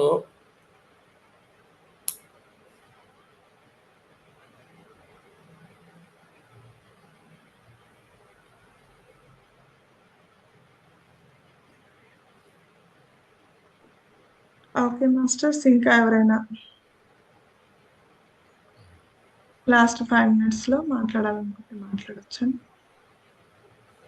లేకపోతే తర్వాత మీరు ఎప్పుడన్నా అడగొచ్చు, నంబర్ తీసుకుని నెక్స్ట్ క్లాస్ కోసం ఏం చేయాల్సి ఎప్పుడన్నా అడగొచ్చు. అదే కాదు, మీరందరూ మాస్టర్స్ లా తయారై ఈ జ్ఞానాన్ని అందరూ అందించే లెవెల్కి వచ్చినప్పుడు ఇది నిజంగా 10 మందికి చేరుతుంది. కానీ ఏదో ఒకళ్ళు చెబుతున్నారని కాదు. నేను చెప్పడానికి వినడానికి ఎప్పుడూ సిద్ధమే, కానీ ఒకళ్ళ వల్ల ఇద్దరి వల్ల కాదు. అసలు ఇది చూడండి, అసలు భగవద్గీత ఎప్పుడు పారాయణం చేసేవాళ్ళు కూడా భగవద్గీత ఎవరి సందేశం అంటే కృష్ణుడి సందేశం అంటారు. అట్ట మీద బొమ్మ ఉందిగా, కానీ లోపల ఎక్కడ కృష్ణుడు చెప్పాడని లేదు. అలానే కృష్ణుడి ద్వారా రాలేదా? కృష్ణుడి ద్వారా మనకు వచ్చింది. కృష్ణుడు తన శరీరాన్ని భగవంతుడికి అప్పచెప్పేశాడు. ఎక్కడ కూడా తన గురించి తాను మాట్లాడలా. నాకు పుట్టుక లేదని, నాకు మార్పు లేదని, నేను వ్యక్తం కావట్లేదని, నేను అందరిలో ఉన్నానని, సమానంగా ఉన్నానని ఏ ఒక్క మాట కూడా కృష్ణుడికి సంబంధించిన మాట కానే కాదు. మరి స్పష్టంగా తెలిసినప్పుడు అర్థం చేసుకోవాలి కదా మనం. అంటే భగవంతుడి యొక్క సందేశం కృష్ణుడి శరీరం ద్వారా వచ్చింది. ప్రైమ్ మినిస్టర్ యొక్క సందేశం రేడియో ద్వారా విన్నాము. కానీ రేడియో సందేశం అనకూడదు కదా అది. సో మరి భగవంతుడు ఎక్కడున్నాడు? అందరికీ 0 డిస్టెన్స్‌లో ఉన్నాడు. కృష్ణుడు ఎక్కడున్నాడు? 5000 సంవత్సరాల క్రితం వచ్చాడు, పోయాడు. ఎంత తేడా ఉంది? ఎంత తేడా! మన మూలమే భగవంతుడు. మన మూలాన్ని, సత్యాన్ని మనం గుర్తించలేదు. అదే మూలం అందరిలో ఉంది, సమానంగా ఉంది. కృష్ణుడి యొక్క బుద్ధి గుర్తించి ఆ నేను అనే యొక్క లక్షణాన్ని నలుగురికి తెలియజేయటానికి కోసం కృష్ణుడు తన శరీరాన్ని, అంటే మనసుని, బుద్ధిని అప్పజెప్పేసేసాడు. అది ఆయన గొప్పతనం. ఎట్లయితే ఎన్టీఆర్ ఒక రిక్షావాడి వేషం వేసుకున్నాడు, శ్రీకృష్ణుడు వేషం వేశాడు, తను మర్చిపోయి 2 పాత్రల్లో. అలానే కృష్ణుడు తాను వదిలేసి, అంటే అహంకారం ఏమీ లేకుండా కేవలం నేను అనే సత్యం యొక్క లక్షణాలు ఏంటి అనేది అది లోపల గ్రహిస్తుంటే ఆ నోటిని ఆ నేను అనేది తనకు తానుగా చెప్తే ఏం చెప్తుంది అనే ఆలోచనతో అట్లా వదిలేశాడు. అంటే ఈ స్మాల్ తేడాన్ని ఎంతగా గుర్తించాలి. సో నీలో ఉన్న సత్యాన్ని గుర్తించకపోతే అందరిలో ఉన్న నన్ను ఎవరు గుర్తిస్తాడు అన్నాడు కదా 6వ అధ్యాయం 31వ శ్లోకంలో. మరి కృష్ణుడు అయితే నేను అందరిలో ఉన్న నన్ను అన్నాడు కదా, నాకు పుట్టుక లేదు, మార్పు లేదు, నాశనం లేదు అన్నాడు కదా, అందరిలో ఉన్నాను, మూలంలో ఉన్నాను అని అన్నాడు కదా, మార్పు చెందని అన్నాడు కదా. కృష్ణుడు పుట్టిన తర్వాత పిల్లవాడు కాబట్టి పెద్దవాడుగా పెరిగాడు కదా, నాకు మార్పు లేదు అన్నాడు కదా. సో ఇన్ని మాటలు చూడండి, అది అర్థం చేసుకోవటంలో ఉంటుంది. కృష్ణుని పక్కన పెట్టడం కాదు, కృష్ణుడు యోగీశ్వరుడు, మహాజ్ఞాని. ఇంతటి జ్ఞానం భగవద్గీత పేరుతో మనకు వచ్చిందంటే ఆరిజిన్ కృష్ణుడిగా, జగద్గురువుగా మనం భావించవచ్చు. కానీ జగద్గురువు అంటారు అందుకే. అంతేగాని ఏ శరీరంతో దారి కూడా నిజంగా భగవంతుడు కాదు. కాకపోతే దేవుడు ఎవరన్నా వచ్చి సాయం చేస్తే దేవుడిలాగా వచ్చి సాయం చేసావా అంటాం, తప్పేమీ లేదు. ఇంకా ఎక్కువ జ్ఞానం అందించినాడు మరి సాయిబాబా, మరి సత్యసాయిబాబా అని భగవాన్ సాయిబాబా అంటారు. మరి కాబట్టి ఆయన ఏమంటాడు, గురుగారు మా ఫ్రెండ్స్ మిమ్మల్ని భగవంతుడిగా నమ్మటం లేదు, భగవంతుడు లాంటి వాడు అంటే మేము వదుకుంటాం, కానీ భగవంతుడు అంటే నమ్మటం లేదంటే అదే పిచ్చివాడా, నువ్వు నాకు శిష్యుడిగా ఉన్నావు, నేను చెప్పి వింటున్నావు, నేనంటే గౌరవం ఉంది, నా మాటలు విలువ ఉంది, నేను భగవంతుడే, నువ్వు భగవంతుడివే, నేను భగవంతుడని నేను తెలుసుకున్నాను, నువ్వు కూడా భగవంతుడే అనేది కూడా నేను చెబుతుంటే కూడా నీకు అర్థం కావట్లేదు, నీకే అర్థం కాదు వాళ్ళకి ఎట్లా అర్థం అవుద్ది అన్నాడంట. కరెక్ట్ అనేది, నేను అనేది భగవంతుడు అని తెలుసుకున్నాను. మరి ఈయన యేసుక్రీస్తు ఏం చెప్పాడు, ఎవరు ఆయన దగ్గరకు వచ్చి నా భార్య ఎవరితోనో లేచిపోయింది, నా 2 పిల్లలు నన్ను వదిలిపెట్టి వెళ్ళిపోయారు, మా ఇల్లు కూలిపోయింది, నాకు అనారోగ్యంగా ఉంది, నేను ఎట్లా బతుకుతాను, ఏమవుతాను కాళ్ళు పట్టుకొని కాపాడుకుంటే అది పిచ్చివాడా, నాది అనేది శరీరంతో సహా నాది అనేది ఏది సత్యం కాదు, నేను అనేది ఒకటే సత్యం, నేనే సత్యం అని గుర్తించుకోరా పిచ్చివాడా, అది ఎప్పుడు నాశనం అయ్యేది కాదు, శరీరం నిద్రపోయినప్పుడు అలా వదిలేస్తున్నావు కదా, అట్లా వదిలేస్తే అది పోయేదే, ప్రతినిత్యం మరణిస్తూనే ఉంది, కాబట్టి నేనేమవుతాననే ఆలోచన వద్దు, నేను సత్యం అంటే ధైర్యం వచ్చిందా లేదా? ఎందుకంటే నేను యొక్క మరణాన్ని ఏ మనసు అంగీకరించదు, ఎందుకంటే నేను చస్తాననేది పరమ అసత్యం, ఏ ఒక్క మనసు కూడా భరించలేని పరమ అసత్యం నేను చస్తాననేది, నేను తక్కువ అనేది, 2 పరమ అసత్యాలే. సో నేననేది మార్పు చెందదు కాబట్టి తక్కువ కాదు, మార్పు చెందదు కాబట్టి నాశనం కాదు. సో నేను సత్యం అనే దాంట్లో నైట్ ఎట్లయితే ఇంటికి వచ్చిన తర్వాత డ్రెస్ ఇప్పి పక్కన పెడితే ఎంత రిలాక్స్ అవుతామో, అసలు నిద్రపోయినప్పుడు ఏ బాధ లేకుండా, ఏ భయం లేకుండా, ఏ వెలితి లేకుండా ఎలా అయితే ఉన్నామో, మనం ఏమి తెలియకుండా శరీరం అక్కడ ఏముంది ఏం తెలియకుండా ఉన్నామో, ఏ సమస్య లేకుండా ఉన్నామో, ఈ శరీరం పోయిన తర్వాత నేను అనేది ఉన్నది, ఏ పరిమితి లేకుండా ఉన్నది. సో నేను సత్యాన్ని గుర్తినప్పుడు ఇంకా భయం అక్కడ నేను చస్తానని ఆలోచన వద్దు. ఎవరికైనా నా చేయబోద్దు కాలుబోద్దు అంటే ఎటు కూడా బతకొచ్చు అనుకుంటాడు, కానీ నేను చస్తానంటే అంగీకరించలేడు. అవునా? సో ఏ నేను ముఖ్యమో నీకు ఆ నేను సత్యమే. నార్మల్గా 2 ఇంటర్వ్యూ పోతే బాధపడేవాడు 2 కాళ్ళు యాక్సిడెంట్ అయితే తీస్తే తప్ప నువ్వు బతకమంటే నా 2 కాళ్ళు ముఖ్యం అని అండు, నేనే ముఖ్యం అంటాను. చెయ్యైనా నా కోసమే, కాదైనా నా కోసమే, డ్రెస్ అయినా నా కోసమే, ఉద్యోగం అయినా నా కోసమే, డబ్బులైనా నా కోసమే. ఇన్ని కానీ ఆ నేనే శాశ్వతం, అది మార్పు చెందదు, నాశనం కాదు, ఏమి లేకుండా కూడా అని గుర్తించిన వాడికి ఇది ఉంటేనే బతుకుతాను, ఇది ఉంటేనే ఇదనే ఆలోచనలు ఉండవు.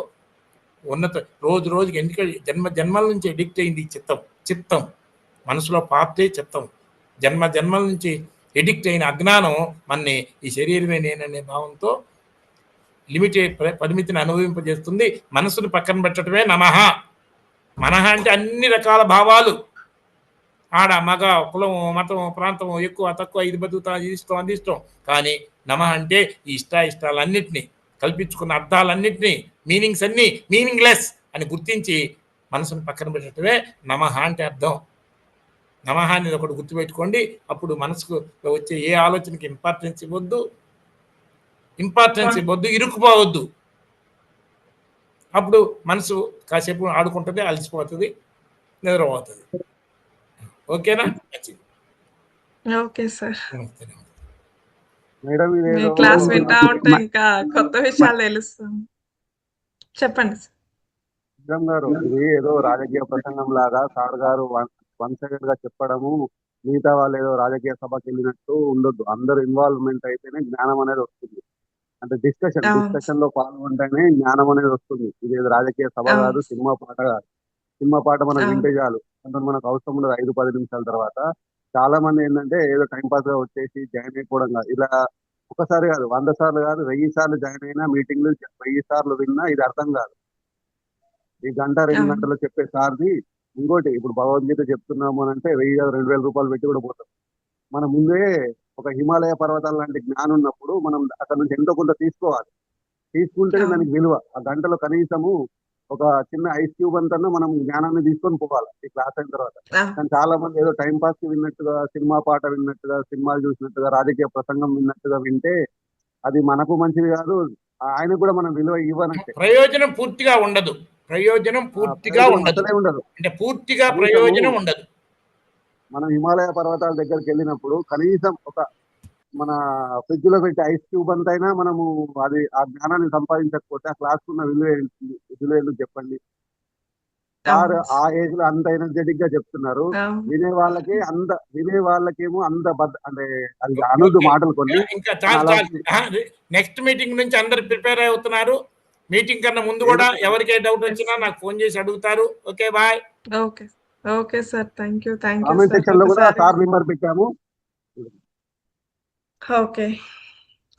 ఓకే మాస్టర్స్, అందరూ ఒకసారి సార్కి ధన్యవాదాలు తెలియజేద్దాం. మనకు ఇంత మంచి జ్ఞానాన్ని, మనకు డబ్బులు పెట్టినా కూడా ఈ జ్ఞానం అందొచ్చు, అందకపోవచ్చు, కానీ చాలా కొత్త విషయాలు తెలుసుకున్నాము. ఒకసారి సార్కి ధన్యవాదాలు తెలియజేద్దాం.